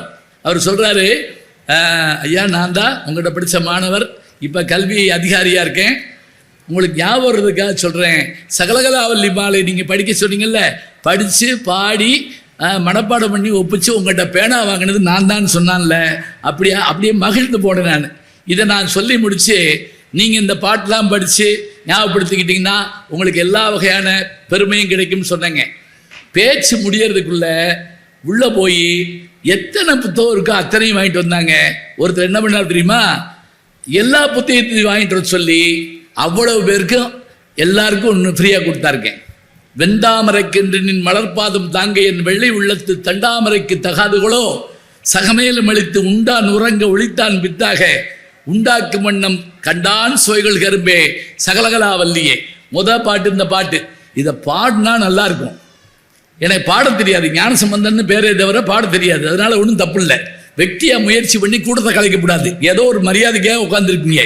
அதனால அந்த பாட்டை அப்படி பாடினா நல்லா இருக்கும். அதில் என்ன தெரியுமா பாட்டு பொருள், நான் போய் சிவபெருமான்கிட்ட கேட்டுருக்கலாம், அவனோ பித்து பிடிச்சி அலையிறான், பித்தா பிறை சூடி பெருமானே. சரி, திருமால்கிட்ட போய் கேட்டுருக்கலாம், அவர் எப்போ தூங்குவார் எப்போ எந்திரிப்பான்னு தெரியாது, அவர் படுத்து தூங்கிட்டு இருக்காரு. நீ தான் முழிச்சிருக்க சரஸ்வதி, நீ தான் முழிச்சிருக்கிற. உன்னுடைய கையில் ஜபமாலை இருக்குது, உன் கையில் வீணை இருக்குது, உன் கையில் புத்தகம் இருக்குது. இன்றைக்கும் படிச்சுக்கிட்டே இருக்கக்கூடிய ஒரு கடவுள் யாருன்னு கேட்டால் சரஸ்வதி தாங்க. கையில் பார்த்தீங்களா அந்த புத்தகம் வச்சிருக்கிறா. அதனால நான் உன்கிட்ட கேட்குறேன், உண்டான் உறங்க ஒளித்தான் பித்தாக உண்டாக்கு வண்ணம் கண்டான் சுவைகள் கரும்பே சகலகலாவல்லியேன்னு சொன்னால் 10 பாட்டு நிறைவாக எப்படி முடிக்கிறது தெரியுமா, மண்கண்ட வெண்குடை கீழாக மேம்பட்ட மன்னரும் என் பண்கண்ட அளவில் பணியை செய்வாய், படைப்போன் முதலாய் விண்கண்ட தெய்வம் பலகோடி உண்டேனும் உன்போல் கண்கண்ட தெய்வம் உலகா சகலகலாவல்லியேன்னு சொல்லி பாடி அவர் அந்த மன்னர்கிட்ட போய் அந்த மன்னர் வந்து இவரை பாராட்டி பரிசு கொடுத்து அந்த மடம் கட்டப்படுது. கேதார் கட்டுங்கிற இடத்துல இருக்குதுங்க அது. இப்போ இதை கேட்ட உடனே நமக்கு என்ன தோணும் தெரியுமா, இந்த புத்தகத்தை வாங்கணும்னு தோணும், பிள்ளைகளை படிக்க வைக்கணும்னு தோணும். இது இன்னைக்கு நீங்கள் ஞாபகிச்சுங்க. சமீப காலத்தில் நான் ஒரு அதிர்ச்சியான செய்தியை சொல்கிறேன். அவங்க எழுத்தாளர் இருக்கிறதுனால அவங்க அது எழுதுனா கூட எல்லாரும் படிக்கலாம். பள்ளிக்கூடங்களில் கல்லூரிகளில் பேச போகிறப்ப நல்ல பாடலோ நல்ல நகைச்சுவையோ சொன்னால் ரசிக்க தெரியலங்க. தமிழ் தெரியல, என்ன பண்ணுவீங்க? நல்ல செய்தியை சொன்னால் உள்வாங்க மாட்டேங்கிறாங்க. ஒன்றும் இல்லை, ஸ்லேடைன்னு ஒரு வார்த்தை வச்சுருக்கோம். ஸ்லேடைன்னு என்ன, ஒரு சொல்லு இன்னொரு பொருள் கொடுத்தா அருமையாக இருக்கும், அதை ரசிக்க தெரியணும். இப்போ நான் நெதர்லாந்து போயிருந்தேன். அங்கே லேடன் பல்கலைக்கழகத்துக்கு போன போது அங்கே இருக்கக்கூடிய தாமர பட்டயங்கள் அங்கே இருக்குதுன்னு சொல்லி என்னுடைய நண்பர் வேதாசலம் சொல்லியிருந்தார். அவர் வந்து தொல்லியல் துறை அதிகாரி. இங்கே போய் பார்த்துட்டு வாங்க அப்படின்னு சொல்லியிருந்தார். நான் போய் பார்த்தேங்க.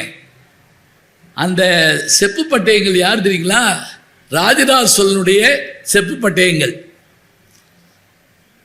அதாவது கடாரம்ங்கிற அந்த பகுதியை ஆண்ட, அதாவது இன்னைக்கு இருக்கக்கூடிய மலேசியா பினாங்கு பகுதி, அதை ஆண்ட ஒரு மன்னன் தமிழ்நாட்டில் ஒரு புத்த விகாரம் கோயில் கட்டுவதற்காக இடம் வேணும்னு வந்து ராஜராஜ சோழன் கேட்கிறான் 1000 வருஷத்துக்கு முதல்ல.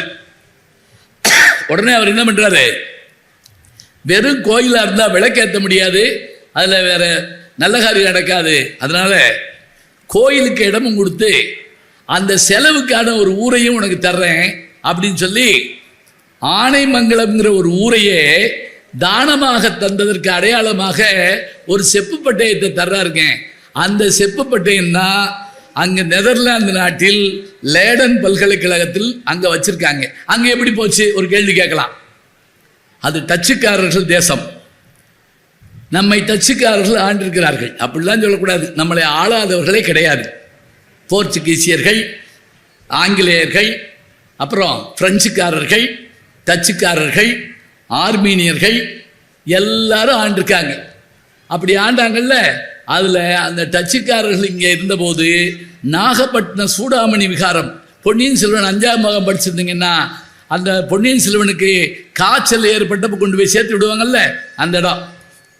இப்போ அங்கிருந்து அந்த ஏடுகளை, அந்த செப்பேடை அவன் பத்திரமா கொண்டு போயிங்க அங்கே பாதுகாப்பாக அருமையான ஒரு பாதுகாப்பு இதில் வச்சுருக்குறாங்க. நம்ம அனுமதி வாங்கிட்டு போனால் கையுறை போட்டு தான் அதை தொட சொல்கிறாங்க. நான் அவங்ககிட்ட கெஞ்சி கேட்டு அந்த கையுறையை கழட்டிட்டு அதை தொட்டு பார்த்தேங்க, மெய் சிலிர்த்து போச்சு. 1000 வருஷத்துக்கு முந்தின ஒரு செப்பு பட்டயத்தை என்னால் தொட்டு பார்க்க முடிகிறது என்றால் ஹஜ்ஜி வெல்ஸ் எழுதின கால இயந்திரம் என்ற ஒரு நூல், டைம் மிஷின், தமிழில் கூட சுஜாதா எழுதியிருக்காரு, அதில் ஏறி பயணம் பண்ண மாதிரி எனக்கு இருந்தது. அதை தொட்டு பார்த்த உடனே இப்போ தொட்டு பார்த்துட்டு வெளியே வர்றப்ப என் நண்பர் என்னை கூட்டு போனவர் வந்தார். நான் அவர்கிட்ட கேட்டேன், இது நம்ம பொருள் தானே, இதையே நம்ம வாங்கிட்டு வந்துடக்கூடாது அப்படின்னு கேட்டேன். இப்போ வாங்கலாம், நம்ம இந்திய அரசாங்கத்தின் மூலமாக கேட்டு கூட வாங்கலாம். அவர் சொன்னார், இது இங்கேயே இருக்கட்டும், ஏன்னா இது காப்பர். காப்பர்னா என்ன?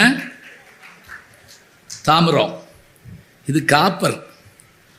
அங்கே கொண்டு போயிட்டா இதை யார் காப்பர்? புரிஞ்சு கைதட்டின 25 பேருக்கு நன்றி. அங்கே கொண்டு போனால் யார் காப்பர்? இங்கே இருக்கட்டும். இந்த சொல் பார்த்தீங்களா, இது ஆங்கிலம் தமிழ் கலந்து நான் சொல்கிறேன். ஒரு சொல்லு தாங்க, இன்னொரு வார்த்தை அது பொருள் தர்ற போது நமக்கு என்ன இனிமே இருக்கு பாருங்க. திருவள்ளுவர் அவர்களை பயன்படுத்துகிறார்ல, இந்த மாதிரி சொல்லே போடுவார். என்ன திருக்குறள்? இதுக்கு ஒரு புத்தகம் இருக்கு, வாங்கி வச்சாச்சா? அப்படின்னா நான் தான் எல்லா புத்தகத்தையும் வாங்குவேன்னு நினைக்கிறேன். சரி, இருக்கட்டும், பரவாயில்ல. இப்போ யாராக இருந்தாலும் வாயை அடக்கிட்டா நல்லதுங்கிறாரு. என்ன பாட்டு? இப்படி சொன்னா தான் நல்லது. என்ன முழுசா யாருக்கும் தெரியாது. இந்த தேசிய கீதம் பாடுறப்ப கடைசி வரியில் வந்து சேர்ந்துக்கிடுவாங்க, பார்த்துருக்கீங்களா? ஜெயகேன்னு வந்து சேருவாங்க. யாகாவராயினும் சோகாப்பர் சொல்லிலுக்கு பட்டு, யாகாவராயினும் நாகாப்பர் காவாக்கால். யாராக இருந்தாலும் நாக்கு அடக்கி பேசு. இதை ஒரு மருத்துவர் சொன்னாருங்க எனக்கு. எப்படி தெரியுமா? அவர் சொன்னார், டயாபெட்டிக் போன்றவையெல்லாம் வராமல் இருக்கணும்னா நாக்கு அடக்குங்க, யாகாவராயினும் நாகாக்க. அவர் சொல்கிறதுக்கும் பொருந்தது பாருங்க. கண்டதை தின்னுட்டு போய் டாக்டரை போட்டு படுத்தக்கூடாது. சில பேர் 1/4 கிலோ அல்வா தின்னுட்டு காப்பியில் சுகர் போட வேண்டாம் அப்படின்ட்டுருவாங்க. 1/4 கிலோ அல்வா தின்னது நீ தானே, அப்புறம் என்ன காப்பியில் சுகர் வேண்டாம்னு இருக்க சொல்கிறோமா? இந்த ஸ்லேடையை உள்வாங்க தெரியலன்னா நம்ம என்னங்க செய்யறது? என்ன காரணம் தெரியுமா?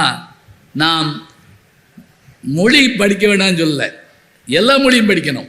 33 மொழிகள் தெரிந்த ராகுல சாங்கித்யாயனை நான் படிச்சுக்கிட்டே இருப்பேன். இப்போ அவருடைய வாழ்கா முதல் கங்கை வரை ஏறத்தாழ எத்தனை பதிப்பு வந்திருக்குன்னு சொல்ல முடியாது.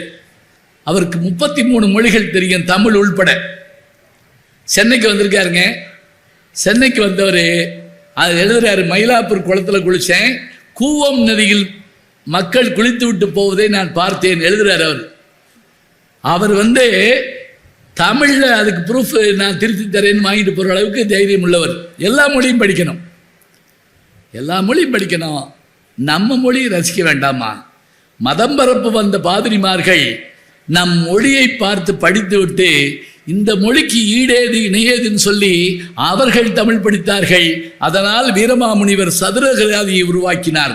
ஜி போப் திருவாசகத்துக்கு அதை மொழிபெயர்த்ததோடு மட்டுமல்லாமல் அதை நமக்கு எளிமையாக்கி தந்தார். இதே போல நம்ம வரிசையா எல்லாத்தையும் பார்க்கிறோம். கால்டுவெல் ஒப்பலக்கணம் எழுதுறான்னு பார்க்கிறோம். இதெல்லாம் என்ன? அவர்களுக்கு தாய்மொழி இது இல்லை, ஆனால் அவங்க படித்தாங்க. நமக்கு தாய்மொழி இதுதான், நாம் படிக்கல. ஏன்னா இது வேலை கிடைக்குமா அப்படின்னு முதல்ல ஒரு கேள்வி கேட்குறோம். வேலை கிடைக்கிறதுக்காகவா படிக்கிறோம்? யோசிச்சு பாருங்க. வேலை கிடைக்கிறதுலாம் இருக்கட்டுங்க, படிக்கிறதுங்கிறது எதுக்காக தெரியுமா? அது பதவி உயர்வுக்காக, பணத்துக்காக, அதெல்லாம் தாண்டி ஒன்று இருக்குங்க. அது உயிருக்காகுங்க. இந்த உயிர் மகிழ வேண்டும் என்று சொன்னால் ஒரு கவிதையால் மகிழும், ஒரு எழுத்தால் மகிழும், ஒரு சொல்லால் மகிழும். அதான் வேணும்.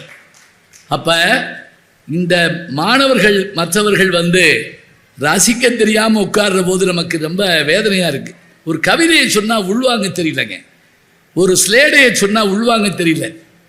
அதுவும் நான் ரொம்ப எளிமையான ஸ்லேடை சொல்கிறேன். அப்பா இதையாவது கேட்டுக்கப்பா. இப்போ உதாரணமாக வகுப்பில் பாடம் நடத்துகிற வாத்தியார் ஒரு பாட்டை சொல்லி இதை பாடுனா நல்லா இருக்கும்னு சொல்லியிருக்காரு. இப்போ அவங்க சொன்னாங்கல்ல, கண்ணன் பாட்டில் நேரம் மிகுந்தது இன்னும் நித்திரையின்றி உங்கள் நினைப்பு தெரியவில்லை கூத்தடிக்கிறீர். இந்த பாட்டை பாடுறப்ப எவ்வளோ இனிமையாக இருக்குங்கிற விஷயம் நீங்கள் பாடி கேட்டால் தெரியும். நான் அந்த வாத்தியார் சொல்லியிருக்காரு, இந்த பாட்டை பாடுனா நல்லா இருக்குன்னு சொல்லியிருக்காரு. ஸ்லேடைக்கு உதாரணம் சொல்கிறேன். அப்போ ஒரு பையன் எந்திரிச்சு கேட்டானா, ஐயா உங்களுக்கு பாடம் தெரியுமா? அப்படி தானே கேட்கணும். அவன் என்ன கேட்டான் தெரியுமா? ஐயா நான் உங்களை பாடையில் பார்க்கணும்யா. எப்படி இருக்கும் பாருங்க. இன்னொருத்தர் எந்திரிச்சு எப்போ பார்க்கலாம்யா அப்படின்னா அவர்னா வாரமாக போவார். இப்போ பாருங்க, பாடுகிற போதுங்கிற ஒரு சொல்ல அவன் இன்னொரு பொருளில் அடிக்கிற போது நமக்கு எத்தனை ஆச்சரியமாக இருக்குது பாருங்க. நான் நந்திக்கிழமை ஏன்னு சொன்ன தெரியுமா? அதில் அந்த தலைவி ஒவ்வொரு முறையும் தலைவன் வந்துட்டான்னு தெரிஞ்சுட்டு இரவுக்குறின்னு பேர். இரவுக்குறின்னா இரவு ராத்திரி பார்க்கறது. அவன் முதல்ல கல்லை கொண்டு எறிவான், சத்தம் கேட்கும், இவன் எந்திரிப்பா, அம்மா என்னம்மா அப்படிப்பா, தண்ணி குடிக்க போகிறேன் மொதல் வார்த்தை. ரெண்டாவது தடவை அவன் அங்கேருந்து ஒரு சவுண்டு கொடுப்பான், எந்திரிப்பா என்ன அப்படின்னு கேட்பா, அம்மா ஒன்றும் இல்லை கழிவறைக்கு போகிறேன். எப்படி அம்மாட்ட விலைக்கு சொல்ல முடியும்? நான் ஒருத்தனை வர சொல்லியிருக்கேன், வெளியே நிற்கிறேன், சொல்ல முடியுமா? முடியாது. மூணாவது தடவை அவன் ஏதோ ஒரு சிக்னல் கொடுத்த உடனே இவன் எந்திரிக்க போகிறதுக்குள்ளே பார்த்தா அம்மா எந்திரிச்சு உட்கார்ந்துருக்கா. அப்போ இவன் மனசுக்குள்ளே என்ன செய்யறா தெரியுமா? இந்த ஊரில் நாய் தூங்கினாலும் தூங்கிடும், ஆனால் என் தாய் தூங்க மாட்டேங்கிறா. நாய் துஞ்சினும் தாய் சுஞ்சால் அப்படின்னு மனக்கலக்கத்தோடு பேசுகிறாங்க. இதே நந்தி கிளம்பகத்தில் தான் ஒரு பாட்டு இருக்குது. என்ன தெரியுங்களா? அந்த காலத்தில் அந்த திருமணமானவர்கள் சில நேரங்களில் அந்த பரத்தையர் வீட்டுக்கு போகிறாங்கங்கிற விஷயத்தை நம்ம பார்க்குறோம். இதில் சிலப்பதிகாரத்தில் கூட அந்த கோவலன் மாதவி வீட்டுக்கு போனா அப்படிங்கிறத. அப்படி போயிட்டு வர்றான்ல, அப்படி போயிட்டு வரக்கூடிய அவன் மறுநாள் காலையில் மனைவிட்ட வழிவான் பாருங்க, எங்கே போனேன் நேற்றிரவு அப்படின்னா எப்படி சொல்லுவேன்? ஒரு மாதிரியா லூசு மாதிரி சிரிச்சிருக்கான். சரி, நீ எங்கே போனேன்னு சொல்ல வேண்டாம், அந்த வீட்டில் பாட்டு பாடினியான்னு கேட்டிருக்கான். இவனுக்கு பெருமையாக சந்தோஷம் தாங்க முடியாமல் கேட்டிருப்பா போல நினச்சி, ஆமாம் அப்படின்னா நினச்சேன் அப்படின்னா அவ என்ன நினச்ச? ராத்திரி 12 மணிக்கு ஒரு சத்தம் கேட்டது. எங்கள் அம்மா சொன்னா காட்டில் பேய் அழுகுதுன்னு சொன்னான். என் தோழி சொன்னா, இந்த ஊரில் இருக்கவங்களாம் சொன்னாங்க நரி ஊழையிடுதுன்னு சொன்னாங்க. ராத்திரி 12 மணிக்கு அவன் பாடியிருக்கான். பேய் அழுகுதுன்னாங்க, நரி ஊழை எடுத்துட்டாங்க, என் தோழி நாயாத்தான் இருக்கும் அப்படின்னா நான் நீயாத்தான் இருக்கும் அப்படின்னு சொன்னேன். நீ வாயை திறந்து பாடுவானா? ஈட்டு புகழ் நந்தி பாட நீ எங்கையர்தம் வீட்டிலிருந்து பாட விடிவளவும் காட்டிலும் பேய் என்றால் அன்னை, பிறர் நரி என்றார், தோழி நாய் என்றால் நீ என்றேன் நான். முடிஞ்சு போச்சுக்க. என்ன ஆச்சரியம்னா இந்த நந்திக்கிழமத்தை எழுதின ஆசிரியர் பேர் தெரியாது. காடவராயர்னு சொல்கிறாங்க, ஆனால் உண்மையான நமக்கு தெரியல. எனக்கு தெரிஞ்சு சங்க இலக்கியங்களில் பல பேருடைய பேர் இல்லைங்க. பாட்டு எழுதின ஆள் பேர் தெரியல. யாயும் நியாயும் யாரா ஹீரோ பாட்டினுடைய ஆசிரியர் பேர் என்ன தெரியுமா? செம்புல பெயல் நீரார். இப்படி ஒரு பேர் வைப்பாங்களா? அதெல்லாம் இல்லை. அது அந்த பாட்டு வரி எடுத்து வச்சது. பாட்டுக்கு கீழே பேர் போடலாங்கிற ஒரு விஷயத்த முதல்ல திருஞான சம்பந்தர் தான். இப்படிக்கு ஞான சம்பந்தன், பூசூர் ஞான சம்பந்தன் அப்படின்னு கீழே இப்படிக்குங்கிற அந்த வரியை போடுறாரு, அந்த பேரை போடுறாரு. இப்படி போட்டால் தான் நமக்கு தெரியும். இப்போ பாருங்க, யார் எழுதுறான்னு தெரியல. இன்னைக்கு கூட நமக்கு இவ்வளவு விஞ்ஞானம் வளர்ந்துருக்குது. திரைப்பட பாடல்லையே எத்தனை குழப்பம் இருக்குது தெரியுங்களா? அருமையான பாட்டு, எந்த பாட்டு கேட்டாலும் பழைய பாட்டை உடனே பட்டுக்கோட்டைன்றுவோம், இல்லைன்னா கண்ணாசன்றுவோம். ஒன்றும் இல்லை, மணப்பாறை மாடு கட்டி மாய உரம் ஏறு ஊட்டின்னு ஒரு பாட்டு இருக்குல்ல, மக்களை பெற்ற மகராட்சியில் வர்ற பாட்டு. இதை நீங்கள் கண்ணதாசன் தொகுதியில் பழசில் எடுத்து பார்த்தீங்கன்னா அந்த பாட்டு இருக்கும். பட்டுக்கோட்டை கல்யாண சுந்தரம் தொகுதியில் பார்த்தீங்கன்னா அந்த பாட்டு இருக்கும். ஆனால் 2 பேரும் எழுதலை. எழுதினவர் மருதகாசி. மருதகாசி எழுதின பாட்டை இப்போ பிரிண்டிங்கில் தப்பாக விடுறோம். ஏன் கூகுள் என்ன செய்யுது? நம்ம கூகுள் சொல்கிறதெல்லாம் உண்மையை நம்பிட்டு இருக்க முடியுமா? இல்லை. ஏன்னா நம்ம தானே ஏற்றி வைக்கிறோம். அதில் தப்பு இருக்கத்தான் செய்யும். இப்போ சமயத்தில் நான் அமெரிக்காவுக்கு போயிருந்தப்ப ஆர்டிஃபிஷியல் இன்டெலிஜென்ஸுங்கிற அந்த ஏஐ, அதை ஒருத்தர் எனக்கு அது விளக்கி சொன்னாருங்க. என்ன தெரியுமா? ஒரு ஆப் வச்சுக்கிட்டு நீங்கள் ஒரு கவிதை சொல்லுங்கள், அந்த கவிதையை பாட்டாக மாற்றுவோம் பாருங்க அப்படின்னு சொன்னேன். நான் ஒரு கவிதை சொன்னேன். என்ன மாதிரி பாட்டு வேணும்னு கேட்டார். நான் ஒரு மெல்லிசை மாதிரி இருக்கட்டும், ஆண் குரலா பெண் குரலான்னு கேட்டார். அதில் ஒன்று இதில் ஒன்று போடுங்களேன் அப்படின்னு. நான் கோரஸ் வேணுமா? ஆமாம். புல்லாங்களோட ஆரம்பித்தா நல்லாயிருக்கும். வீணை 2 தபேலா அதையும் போடுங்க, நம்ம என்ன காசாக கொடுக்க போகிறோம்? இப்போ நான் சொல்லி முடிச்சுட்டு இதுக்கான பாட்டை அவர் நாளைக்கு போட்டு வந்து கொடுப்பாருன்னு நினச்சேன். என் கண்ணு முன்னாடியே 13 செகண்டில் நான் சொன்ன கவிதை இருக்குல்ல, இயல் இயல் இயல்னா என்னென்னா உரைநடை, அதை இசையாக மாற்றி குடிச்சுங்க. ஒரு ஃப்ளூட்டோட, ஒரு வீணையோட, ஒரு பெண் குரலோட, ஒரு ஆண் குரலோட, ஒரு கோரஸோட அந்த பாட்டு. இப்போ நான் நீங்கள் நம்ப மாட்டேன்னு சொன்னால், நான் என் கையில் செல்லு வச்சுருக்கேன், அதில் அது நான் பதிஞ்சு வச்சுருக்கேன். அது என்ன செஞ்சுறீங்களா? 6 மெட்டில் போட்டு கொடுத்து. இது யார் செஞ்ச வேலை தான்? நான் ரெக்கார்டிங் ரூம் போகலை, பாடகர்களை பார்க்கல, இசை அமைப்பாளர்களை ஒருத்தரையும் சந்திக்கலை, ஆனால் எல்லா வேலையும் அது பார்த்துருச்சு. இது இத்தனை ஒரு விஞ்ஞான வளர்ச்சி இன்னைக்கு இருக்குது. ஆனாலும் கூட சில நேரங்களில் பாட்டு யார் எழுதுறான்னு தப்பு விட்டுரும். இது யாருக்கு இது பண்ண முடிஞ்சது சொல்ல முடியாமல் போயிடுது. எதுக்கு சொல்கிறேன் அப்படின்னா, பழைய பாடல்கள், பழைய விஷயங்களை பார்க்குற போது அது யாரால் எழுதப்பட்டதுன்னு தெரிஞ்சுக்கணுங்க.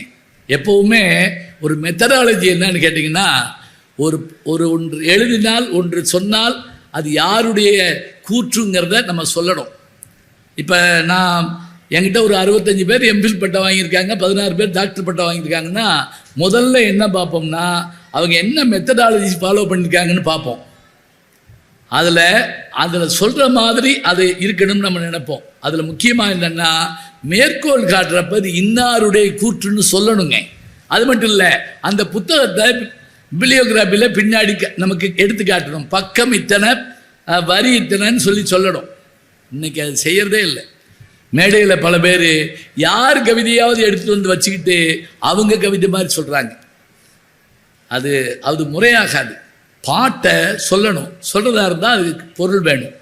இப்போ நான் சொன்னேன்ல, இப்போ நான் இந்த பாட்டு சொன்ன உடனே நீங்கள் எல்லோரும் ஒரு சந்தோஷமாக சிரிச்சிங்க. இது ஒரு சின்ன விருந்துன்னு வச்சுக்கங்களேன். இதே நேரத்தில் ஒரு அரிய மருந்தாக இருந்தால் என்ன செய்யணும் அப்படின்னா, ஒரு காரியத்தில் வெற்றி அடையணும்னா என்ன செய்யணும் அப்படின்னா, அதுக்கு மோட்டிவேஷனல் ஸ்பீச் பார்க்குறோம். அது பெரும்பாலும் தமிழில் எழுதுனா யாரும் படிக்கிறது இல்லை. அதுக்கு வெறும் ஆங்கில புத்தகமாக வாங்கி படித்தா தான், என்றார் எலியட்ஸ், என்றார் பீச், என்றார் ரிச்சர்ட்ஸ் அப்படி சொன்னால் தான் ஒத்துக்கிறாங்க. என்றார் முனியாண்டின்னா ஒத்துக்கிற மாட்டேங்கிறாங்க. போங்க, அவர் விறகடை வச்சுருக்காரு அப்படின்றாங்க ஒரே வார்த்தையில். ஏன் நம்ம ஆளுங்க யோசிக்க மாட்டாங்களா? இப்போ நான் சொல்கிறேங்க, ரொம்ப அழகாக சொல்கிறாரு ஒரு இது. டேய், நீ ஒரு காரியத்தில் ஜெயிக்கணும்னா என்ன செய்ய தெரியுமா?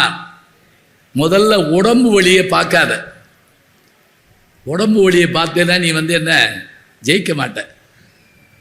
இப்போ உங்களுக்கு தெரியும், ஒலிம்பிக் பந்தயங்களில் ஜெயிச்சு காட்டக்கூடிய உசைன் போல்ட், 3 முறை ஹார்ட்ரிக் அடித்த உசைன் போல்ட் கால் வலிக்குதுன்னு சொல்லி உட்கார்ந்துருக்க முடியுமாங்க? 3 முறையும் அவரை ஜெயித்தார், வேற யாரையும் ஜெயிக்க விடலை. அவர் கால் வலின்னு சொல்ல முடியுமா? இல்லை. அடுத்து, சாப்பாட்டை மாத்திரம் எதிர்நோக்கி உட்கார்ந்துருந்தா நம்ம வேலை நடக்குமா? கிராமத்தில் கடைகளில் பார்த்துருக்கேங்க, அந்த வியாபாரி மதியானம் 1 மணி 2 மணி வரைக்கும் விற்றுக்கிட்டே இருப்பாருங்க. 4 மணிக்கு சாப்பிட உட்காருவார்.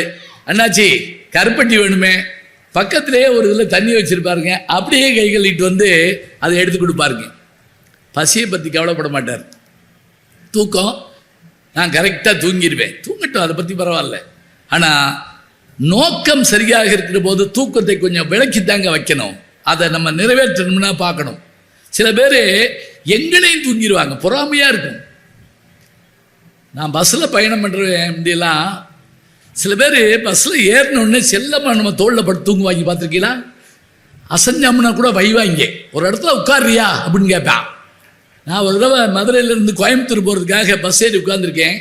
என் கூட ஏறின ஒருத்தன் கேட்டான், நீங்கள் பழனியா? ஆமாம். கோயம்புத்தூரா? ஆமாம். எந்த ஊரியான்னு கேட்டான். ஐயா கோயம்புத்தூர் தான் ஐயா. சொல்லு, எதுக்கு கேட்குற அப்படின்னு. இல்லை, பழனி வந்தால் என்னை அனுப்பி விடுங்க சொல்லிட்டு என் தோளில் படுத்து தூங்கிட்டாங்க.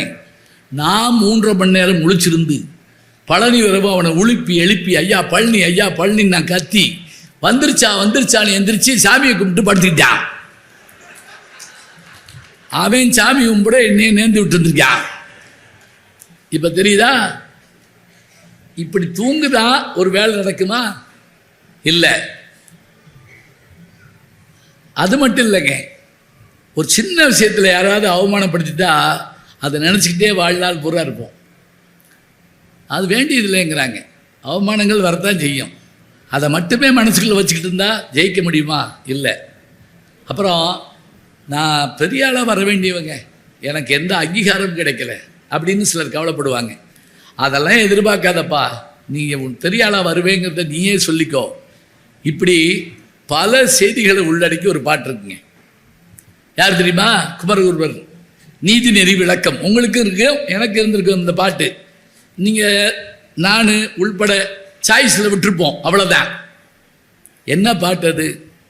ஜெயிக்க வேண்டும் என்று நினைப்பவர்கள் பசியை நோக்க மாட்டார்கள், தூக்கத்தை பற்றி கவலைப்பட மாட்டார்கள், உடல் வலி பற்றி நினைக்க மாட்டார்கள், அவமானங்களை கண்டு அஞ்ச மாட்டார்கள், ஆதங்கத்தால் வருந்த மாட்டார்கள், பிறர் பாராட்டவில்லையே என்று அவர்களுக்கு ஒருபோதும் கவலை இல்லை. ஏனென்றால் அவர்கள் நோக்கம், அவர்களுடைய இலக்கு ஒன்றுதான். மெய்வருத்தம் பாரார், பசி நோக்கார், கண் துஞ்சார், எவ்வவர் தீமையும் மேற்கொள்ளார், செவ்வி அருமையும் பாரார், அவமதிப்பும் கொள்ளார், கர்மமே கண்ணாயினார். இவ்வளவுதாங்க. கர்மமே கண்ணாயினார்னா செய்ய வேண்டும் என்று நினைத்து விட்டால் அவர்கள் பசி, முதல்ல மெய்வருத்தம் பாரார், ரெண்டாவது பசி நோக்கார், கண் துஞ்சார், அடுத்தவனுக்கு தீமை செய்யக்கூடிய நேரம் இருக்காதாங்க. அதுதானே வாழ்க்கை. எப்போ பார்த்தாலும் பிறருடைய தீமையை நினச்சிக்கிட்டு இருந்தால் நம்மளால் வாழ முடியுமா? சொல்லுங்க பார்ப்போம். இல்லை. அவமதிப்பும் கொள்ளார். இப்படிப்பட்டவர்கள் தான் ஜெயித்து காட்டுவார்கள். இந்த பாட்டை நான் பல இடங்களில் எங்கே போய் சொல்லுவேன் தெரியுங்களா? மோட்டிவேஷனல் வகுப்பில் சொல்லுவேன். நீ ஜெயிக்கணும்னா இந்தந்த விஷயங்களை கையில் வச்சுக்கோ, மனசுக்குள்ளே வச்சுக்கோ. இதை வச்சுட்டா என்ன செய்யும்? ஜெயிக்கணும். சில பேர் கேள்வி கேட்பாங்க, எல்லா பாட்டும் நீங்கள் சொல்கிறீங்க, அது மறந்து போயிருக்குங்க அப்படிங்கிறாங்க. இன்னொன்று, மனப்பாடம்லாம் பழசுங்க அப்படின்னு தட்டினா வந்துட்டு போகுது, இதில் எதுக்கு அப்படி சொல்லக்கூடாதுங்க.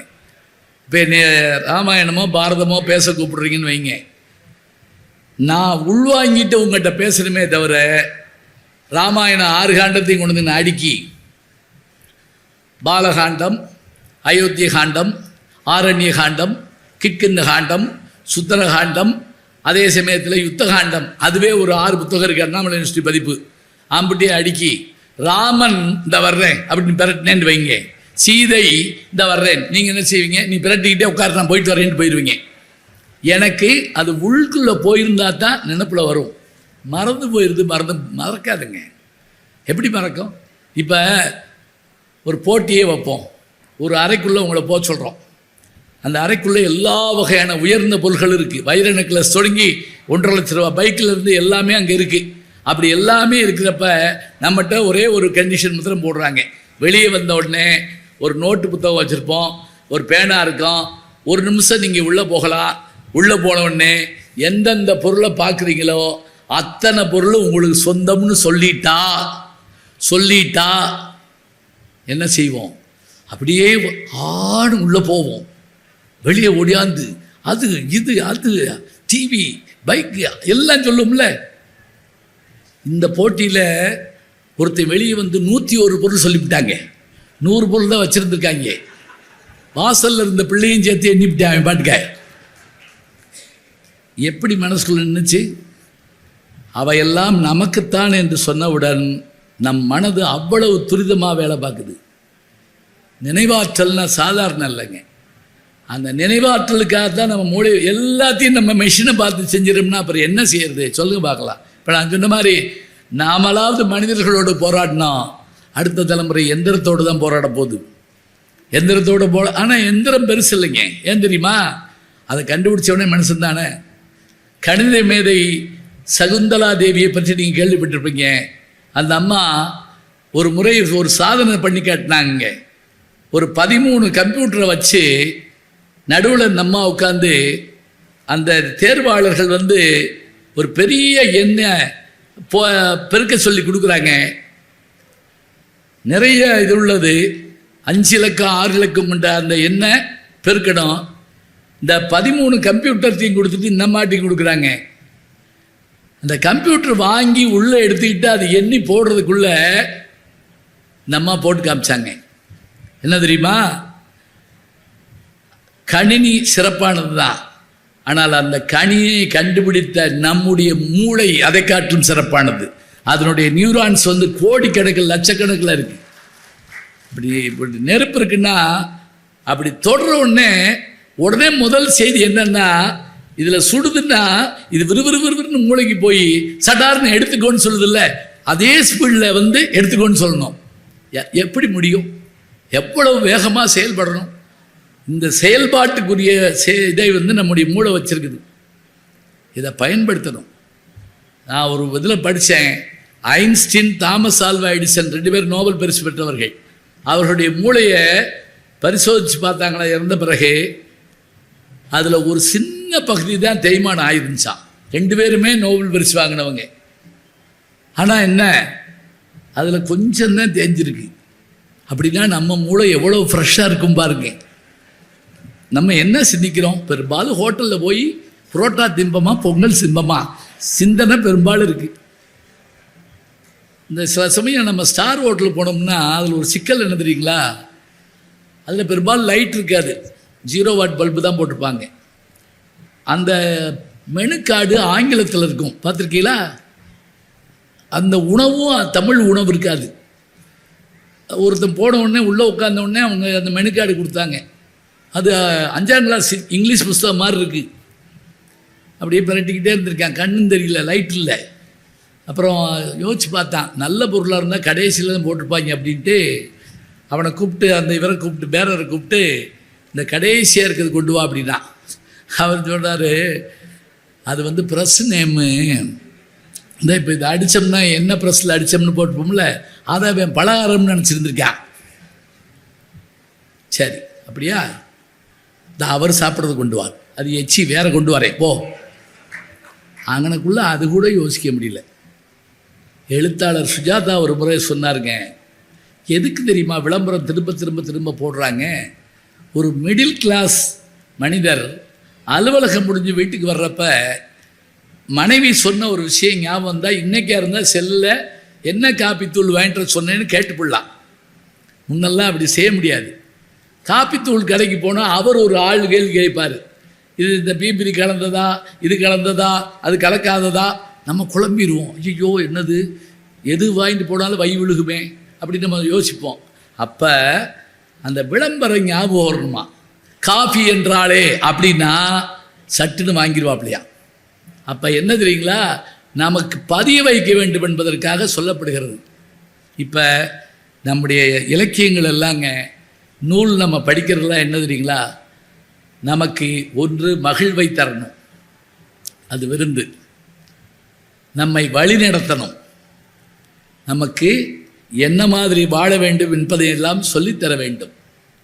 அண்ணன் தம்பியினுடைய வாழ்க்கை எப்படி இருக்கணுங்கிறதுக்காக தரங்க திரும்ப திரும்ப ராமாயணம், திரும்ப திரும்ப மகாபாரதம் சொல்லப்படுது. சொல்லுங்க பார்க்கலாம். தம்பியருள் சிறந்தவர் ராமன் தம்பியரா அல்லது ராவணன் தம்பியரான்னு நாங்கள் பட்டிமன்றம் போடுவோம். என்ன இதில் என்ன தெரிய போகுது, என்ன பட்டிமன்றம்? அப்படி இல்லைங்க, ஒரு டிக்கெட்டில் 2 படம் மாதிரி ராமன் தம்பியரை பற்றி தெரிஞ்சுக்கிறோம். அதாவது பரதன், இலக்குவன், சத்ருகனன். அதே மாதிரி ராவணனுடைய தம்பியர் அவங்கள பற்றி தெரிஞ்சுக்கிறோம். கும்பகர்ணன், அதே மாதிரி பீஷ்ணன் தெரிஞ்சுக்கிறோம். இவங்களில் யார் சிறந்தவங்கன்னு பேசுகிறப்ப, அது நடுவர் யோசித்து சொல்கிறப்ப எப்படி இருக்கும்? ஆசாஞான சம்பந்தம் போன்றவர்கள்லாம் அந்த தீர்ப்பு சொல்கிறப்ப, குன்றக்குடி அடிகளார் போன்றவங்க தீர்ப்பு சொல்கிறப்ப அப்படி உட்கார்ந்து கேட்போம். திருச்சி வானொலியில் அந்த காலத்தில் அதை அவ்வளோ அழகாக ஒளிபரப்புவாங்க. அப்படியே நேருக்கு நேர கம்பன்களை கேட்குற மாதிரி நமக்கு இருக்கும். அப்போ என்ன தெரியுங்களா, அவன் விபீஷணன் போய் கும்பகர்ணன்ட்ட சொல்கிறான், என்ன நீ வந்துரு, ராமன் நல்லவன், நம்ம அண்ணன் தப்பு பண்ணான், கேட்கல, நான் சொன்னேன் கேட்கல, நீ சொன்ன கேட்கல, நீ பேசாமல் வாடினேன். அதுக்கு அவன் கும்பகர்ணன் சொல்கிறான், அவன் பெரிய இதானவன், அவன் உண்டானவன், அப்படி தானேங்க சொல்கிறான். அவன் மாதிரி ஒரு மனதுள்ளவன் யாரும் இல்லைங்க. அவன் சொல்கிறான், டேய் தம்பி என்ன சொல்கிற நீ, அண்ணன் செத்து கிடக்கிறத பார்த்து நம்ம உயிரோடு இருக்கலாமாடா? என்னடா அவன் சாப்பிட்ட மிச்சப்பால் அதனால நம்ம சாப்பிட்டோம், அவன் அம்மாட்ட சாப்பிட்டது போக மிச்சம் இருந்த பால் தான்டா நீயும் நானும் சாப்பிட்டோம். அதோடு மட்டும் இல்லை, அவன் இறந்த பிறகு நம்ம வாழ்கிறோங்கிற ஒரு வாழ்க்கையை நான் நினச்சி பார்க்குறேடா. ஆனால் நீ போ, நீ இருக்க வேண்டாம், நீ அங்கே போ. ஏன் தெரியுமா, எல்லாரும் போயிட்டா நம்ம வம்சம் இல்லாமல் போயிடும்டா, போ சொல்லி பார்க்குறாங்க. அண்ணன்ட்ட எவ்வளோ வாதம் நான் தெரியுமா, பேசுவது மானமிடை, பேணுவது காமம், கூசுவது மானிடரை நன்று நம்ம குற்றம். பேச்செல்லாம் பெரிய பேச்சு பேசுகிறாருனே, நீ போய் மனுஷன் பண்டாட்டியை போய் தூக்கிட்டு வரலாமா அப்படிலாம் சொன்னாங்க. எல்லாம் சொல்லிட்டு கடைசியில் அவன் இறந்து விழுகிறான். அப்பா அவனுடைய முகம் சிதைக்கப்படுது. யாருக்காக? அண்ணனுக்காக.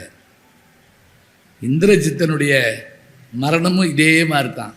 அவன் அப்பாட்ட எல்லாம் வந்து சொல்கிறான், அப்பா அந்த பெண்ணை விட்டுருப்பா, வேணாம்ப்பா, சொன்னால் கேளுப்பா, கேட்கல.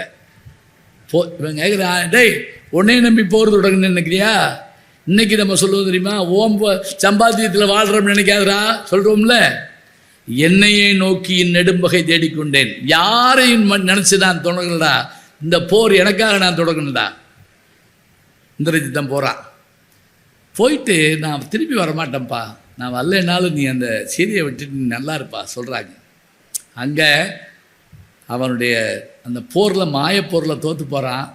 அவன் யாகம் செய்கிற இடத்துல போய் விபீஷணன் காட்டி கொடுத்த உடனே லட்சுமணன் என்ன பண்ணுறான், அவனுடைய தலையை அறுத்துடுறாங்க. அந்த தலையை அந்த குரங்குகள் கொண்டு ஓடியாருது, அப்படி தூக்கி போட்டு விளையாடுது கால் பந்து மாதிரி. இப்போ இறந்துட்டாங்கிற செய்தி அவனுடைய மனைவி சுலோச்சனை, ரொம்ப பேருக்கு அந்த பேர்லாம் தெரியாது, சுலோச்சனை, அவள் போய் என்ன செய்கிறா, இதோடு முடிச்சிடுறேன், கவலைப்படாதீங்க, டைம் ஆயிடுச்சுன்னு நினைக்கிறேன், சரியா ஆயிடுச்சு, சரி, எவ்வளோ சந்தோஷமாக சொல்கிறாரு. ஆமாம், நான் 8:30 மணிக்கு தான் கொடுத்துருந்தாங்க. அது எதுக்கு சொல்கிறேன்னா, எப்போவுமே இந்த நேரத்தை கேட்டுட்டு தான் பேசணும். நான் ஒரு சின்ன கிராமத்துக்கு போயிருந்தப்போ அந்த ஊர் பஞ்சாயத்து போர்டு தலைவர்கிட்ட எவ்வளோ நேரம் பேசுகிறோம்னு கேட்டேன். அவர் ஒடியாந்து என் கையை பிடிச்சிக்கிட்டு, அப்படிலாம் கேட்கக்கூடாது, இது உங்கள் ஊர், நீங்கள் எவ்வளோ நேரம் வேணாலும் பேசுங்க, நாங்கள் போயிடுவோம் அப்படின்னு சொன்னார். எங்களுக்கு வேலை இருக்குல்ல, நீங்கள் இப்போ நான் தான் வேலையை தவிர ஊர் ஊராக போய் பேசிக்கிட்டு இருக்கேன், நேரம் ரொம்ப முக்கியம். சரி, அந்த சுலோச்சனை போய் தன்னுடைய கணவனுடைய உடம்பு கிடக்குது, தலையை காணோம், கேட்குறா, நாங்கள் கிட்ட கிடக்கும் போ அப்படின்றா. போய் எடுத்துடுறாங்க, கையில் வச்சுட்டு அழுதுட்டு கேட்குறா, ஒரு வார்த்தை எங்கள் அப்பாட்ட சொல்லியிருந்தீங்கன்னா எங்கள் அப்பா படையனுப்பி உங்களை காப்பாற்றிருக்க மாட்டாரா? இப்போ இறந்த தலை பேசுமான்னு கேட்கக்கூடாது, பேசுகிறதாக கூட அந்த பெண் கற்பனை பண்ணியிருக்கலாம். இந்த இறந்து போனவங்க ஒரு வார்த்தை பேசிட மாட்டாங்களான்னு சில பேர் கதறுவாங்கல்ல, இதே வார்த்தை கண்ணகி கோவலன்கிட்ட போய் கதற போது, நீ என்னோட இறந்துடாத இருன்னு நம்ம ஒரு வார்த்தை சொன்னதாக சிலப்பதிகாரத்தில் வருது. இது சூப்பர் நேச்சுரல்பாங்க, இது இயற்கை இறந்த நிகழ்ச்சிம்பாங்க. ஆனால் நமக்கு எங்கள் அப்பா கடைசியாக சொன்னது அப்படின்னு ஒரு வார்த்தை சொல்கிறோம்ல, அப்படியான எண்ணம் உண்டு. அந்த தலை சொல்லுது, சொல்கிறா, எங்கள் அப்பாட்ட ஒரு வார்த்தை சொல்லியிருந்தா உங்களை எங்கள் அப்பா காப்பாற்றிட்டு பாருங்க. அந்த தலை பேசுதுங்க, கொன்னதே உங்கள் அப்பன் தானடி அப்படிங்குது. யார் தெரியுதா? இலக்குவன் யார் என்று கேட்டால் அவன் ஆதிசேஷனுடைய வடிவம். ஆதிசேஷன் யாருன்னா திருமால் படுத்திருக்கக்கூடிய அந்த பஞ்சனை, அந்த ஆதிசேஷனுடைய மறுவடிவம் தான் லட்சுமணன். அந்த இந்த ஆதிசேஷனுடைய மகள் தான் இவ யாருன்னு கேட்டால் இந்த சுலோச்சனை. அவளை தான் இவன் கல்யாணம் பண்ணுறான். ஒரு வார்த்தை எங்கள் அப்பாட்ட சொல்லியிருந்தா அவர் காப்பாற்றிடுவார். பொண்ணதே உங்கள் அப்பன் தாரடின்னு சொன்னோடனே அப்படியே அலறிடுறாவ. சுலோச்சனா சதி என்று சங்கரதாஸ் சுவாமிகள் எழுதின நாடகத்தில் நீங்கள் பார்க்கலாம். நாடக உலகினுடைய ஆசான் அவருக்கு பேர். நாடக உலகினுடைய தந்தை யார் என்று கேட்டால் பம்மல் சம்பந்த முதலியார். 100க்கும் மேற்பட்ட நாடகங்கள் எழுதினவர். அது மட்டும் இல்லைங்க, அன்னைக்கு சொன்ன விஷயத்தை இப்போ கேட்டாலும் நம்ம கண்ணு கலங்கணும், அது ஒரு வெற்றி. இன்னைக்கு நம்ம சிரிச்சு மகிழணும், அது ஒரு வெற்றி. பிரதாப முதலியார் சரித்திரம் முதல் நாவல் 1879. அதில் வர்ற ஜோக்கை இன்னைக்கு சொன்னாலும் நம்ம சிரிக்கலாம். அதில் ஞானாம்பாள் கதாநாயகி, பிரதாப முதலியார் கதாநாயகன். இவன் கொஞ்சம் மக்கு, அவன் கொஞ்சம் அறிவாளி. பேரே பாருங்க, ஞானாம்பாள். அப்போ பாத்தியார்ட்ட அடி வாங்கிட்டு இந்த கதாநாயகன் கேட்பான் அவர்கிட்ட, எப்படி தமிழில் உயிரெழுத்து எத்தனை அப்படின்னு கேட்பான். உடனே கரெக்டாக சொல்லுவாள், 12 அப்படின்பா. தலையில் அடிச்சுக்கிடுவான். 50ன்னு சொன்னதுக்கே அந்த தமிழ் வாத்தியா என்னை போட்டு அடித்தான், நீ 12ன்னு சொல்கிற, உன்னைய கொல்ல போகிறான். இது என்ன சொல்கிறது? எப்போ எழுதுனது? இப்போ சிரிப்பு வருதா? இது இன்னைக்கும் நம்மளை அப்படி அசைச்சு பார்க்கணும். அதே போல் சபாபதி நாடகம் படமாக கூட வந்துச்சு. அதில் அந்த முதலாளி பேரும் சபாபதி, வேலைக்காரன் பேரும் சபாபதி. காளியன் ரத்னம்னு ஒரு நடிகர். 4 நாவுக்கு பக்கோடா, காலனாவுக்கு பக்கோடா, காலனாவுக்கு பாதாம் அல்வா வாங்கிட்டு வா அப்படின்னு 2 காலனா கொடுப்பார். யார்? டிஆர் ராமச்சந்திரன். காலனாவுக்கு பக்கோடா, காலனாவுக்கு பாதாம் அல்வா. அது 2ஐயும் போய் கடை வரைக்கும் போய் திரும்பி வருவாருங்க. என்னப்பா இல்லையான்னு கேட்பார் இவர். எந்த காலனாவுக்கு பாதாம் அல்வா, எந்த காலனாவுக்கு நீ பக்கோடான்னு சொல்லாமட்டியாப்பா அப்படிப்பார். இது எங்கள் அப்பா சொல்லுவாருங்க. எங்கள் அப்பா தமிழாசிரியர் சொல்லுவார், அது ஜோக்காக இருந்தாலும்டா, இந்த பணம் இதுக்குத்தான்னு தீர்மானிச்சா அந்த பணத்தை அதுக்குத்தான் வச்சுருக்கணுமா, அதுதான் சிறப்பாக. இதுக்கான பணத்தை வேறு எதுக்கு எடுத்து செலவழிச்சிட்டா அதை நம்ம பேலன்ஸ் பண்ண முடியாதான். பாருங்க, ஒரு சின்ன நகைச்சுவையில் கூட சொல்லப்படுகிற செய்திகள் நம்ம உள்ளத்தை அப்படியே அசைச்சு காட்டுது. அது வேணும். அதுக்காக தான் நம்ம இதிகாசங்கள் புராணங்களை படிக்கிறது. என்னென்னா, நம்பிக்கை அதெல்லாம் விடுங்க, அந்த அந்த நினைப்பு இருந்தால் போதுங்க. அவை இருந்தால் நம்மளை அப்படியே அசைச்சு பார்க்க. அப்படியே வியாசர் விருந்தில் நச்சுப்பொய்கை சர்க்கம் பகுதியில் அந்த யட்சனுக்கும் தர்மனுக்கும் இடையில் நடக்கூடிய கேள்வி பதிலில் ஒரு கேள்வி கேட்பான். தனியே செல்லுகிறவனுக்கு உதவி செய்வது எது? வித்தை அப்படிமா. அவன் படித்த படிப்பு தான் எந்த நாட்டுக்கு போனாலும் அவனை காப்பாற்றுமா. நான் போகாத நாடு இல்லை, நான் பார்க்காத ஊர் இல்லை. நான் என்ன பெரிய பணக்காரனா இல்லை, நான் என்கிட்ட நான் தான் பெரிய தாதா, நான் தாத்தா, அவ்வளோதான். நான் எப்படி எல்லா இடத்துக்கும் போனேன்? நான் கற்ற தமிழ் என்னை உலகமெல்லாம் கொண்டு சென்றது, என் கல்வி என்னை உலகமெல்லாம் கொண்டு செல்கிறது. போகிற இடத்துல நமக்கு துணை இருப்பது அதுதான். அவன் எல்லாம் அந்த அந்த கேள்வி பதில் அபாரமான ஒரு கேள்வி என்ன தெரியுங்களா? உலகத்திலேயே வேகமானது எதுன்னு கேட்குறான் யட்சன். மனம் அப்படிங்கிறான் தருமன். மனமளவுக்கு வேகமாக போகிறது உலகத்தில் எதுவும் இல்லை. எல்லாம் முடித்த உடனே இறந்து கிடக்கிற 4 பேரில் ஒரு ஆள் எழுப்பலாம். அப்போ அவன் 4 பேரில் பீமனை எழுப்பலை, அர்ஜுனன் எழுப்பலை, சகாதேவன் எழுப்பலை, நகுலன் எழுப்புறான். அந்த யட்சன் கேட்குறான், ஏன் உன் தம்பிமாராகிய இந்த 2 பேரும் வலிமை உள்ளவர்களை விட்டுட்டு இப்போ அப்படி ஒன்றும் வலிமை இல்லாத அந்த நகுலன் எழுப்புறான். ஒன்றும் இல்லை, நாங்கள் 3 பேரும் பிறந்தது குந்திக்கு, அந்த 2 பேரும் பிறந்தது எங்கள் சின்னம்மாவுக்கு, எங்கள் அம்மாவுக்கு ஒரு பிள்ளை, எங்கள் சின்னம்மாவுக்கு ஒரு பிள்ளை இருந்தால் போதும்னு நான் நினச்சேன். அவன் தாங்க தருமன். இந்த எண்ணம் இருந்தால் போதுங்க. அறஞ்செய்ய விரும்பின அந்த அம்மா ஏன் சொன்னா, உனக்கு மனசு நல்லா இருந்தால் போதும், அது எல்லாவற்றையும் சரி செய்யும். இலக்கியங்களை படிப்பது அதற்காகத்தான். மனம் எனும் அந்த ஒன்றை குரங்கு போன்று அதை கட்டுப்படுத்தி காப்பாற்றக்கூடிய ஆற்றல் அதற்கு உண்டு என்று சொன்னால் நிறைய வாசிக்கணும், திரும்ப திரும்ப வாசிக்கணும். ஒவ்வொரு முறை வாசிக்கிற போதும் அதில் ஒரு புதிய செய்தி வந்தால் அது கொடுக்கவில்லை, நாம் வளர்ந்துருக்கிறோம் என்று அர்த்தம். நான் 2ஆம் கிளாஸில் திருக்குறள் படித்ததுக்கும் டாக்டரேட் படிக்கிறப்ப திருக்குறள் படிக்கிறதுக்கும் எனக்கு வித்தியாசம் இருக்குன்னா எப்படி அப்படின்னா, என்ன அறிவு மூலமாக நான் அதை பார்க்குறப்ப அடேப்பா திருவள்ளுவர் எவ்வளோ பெரியவர். இந்தா நாளை மறுநாள் அங்கே வெள்ளி விழா கொண்டாட போகிறாங்க. 1ஆம் தேதி எங்கள் குமரிமுனையில், அந்த குமரிமுனையில் வள்ளுவருக்கு சிலை வைத்து அந்த சிலையில் அதுக்கான 25 வருஷம் ஆச்சுன்னு சொன்னால் அழகாக சொன்னார் பாருங்க. நீலத்திரைக்கடல் ஓரத்திலே நின்று நித்தம் தவம் செய் குமரி எல்லை வட மாலவன் குன்றம் இவற்றிடையே புகழ் மண்டி கிடக்கும் தமிழ்நாடுன்னு சொன்னால் அங்கே நின்ன அந்த தாய் யார் என்றால், நீலத்திரைக்கடல் ஓரத்திலே, தூரத்தில் இல்லை, நித்தம் வாரத்துக்கு ஒரு கல்ல நின்று உட்கார்ந்தில்லை, தவம் செய்யக்கூடிய அந்த குமரி எண்ணெய்க்கு துணையாக இருக்கட்டும் என்று சொல்லி வள்ளுவனையும் நிறுவியிருக்கிறார்கள். ஏன் தவம் செய்கிறாங்க தெரியுமா? 2 பேரும் கடல் கொண்ட நூலெல்லாம் திரும்ப வந்தால் நமக்கு அத்தனை செய்திகள் கிடைக்கும். மயிலை சீனி வெங்கடசாமி எழுதிய மறைந்து போன தமிழ் நூல்கள்னு ஒரு இருக்குங்க, ஒரு புத்தகம். எப்போயாவது எடுத்து படித்து பாருங்க. அதில் சொல்லப்படுற அந்த செய்திகளையும் அந்த புத்தகங்களையும் பார்க்குறப்ப எவ்வளவு இதை இழந்துட்டோம்னு நமக்கு தெரியுது. நச்சினார்க்கினியரை பற்றி ஊவேசா எழுதுவார். இவரை நான் படித்து கொண்டு வருகிற போது இந்த ஒரு மேற்கோள் காட்டி இந்த பாட்டு எதில் வருதுன்னு சொல்லாமல் வந்த வழி கண்டு போயிடுவார் ஒரே வார்த்தையில். நீ படித்து பாரு, உனக்கு புரியும் பாரு. என்ன செய்யறது? அது சொல்லியிருந்தால் அந்த நூலை நான் தேடி எடுத்து பதிப்பிச்சிருப்பேனே அப்படி பாருங்க. தமிழ் பெருங்கடல். நான் இந்நேரம் வரைக்கும் என்ன செஞ்சேன்? ஐன்ஸ்டீன் சொன்ன மாதிரி நான் சிப்பிகளைத்தான் பிறக்கி இருக்கிறேன்.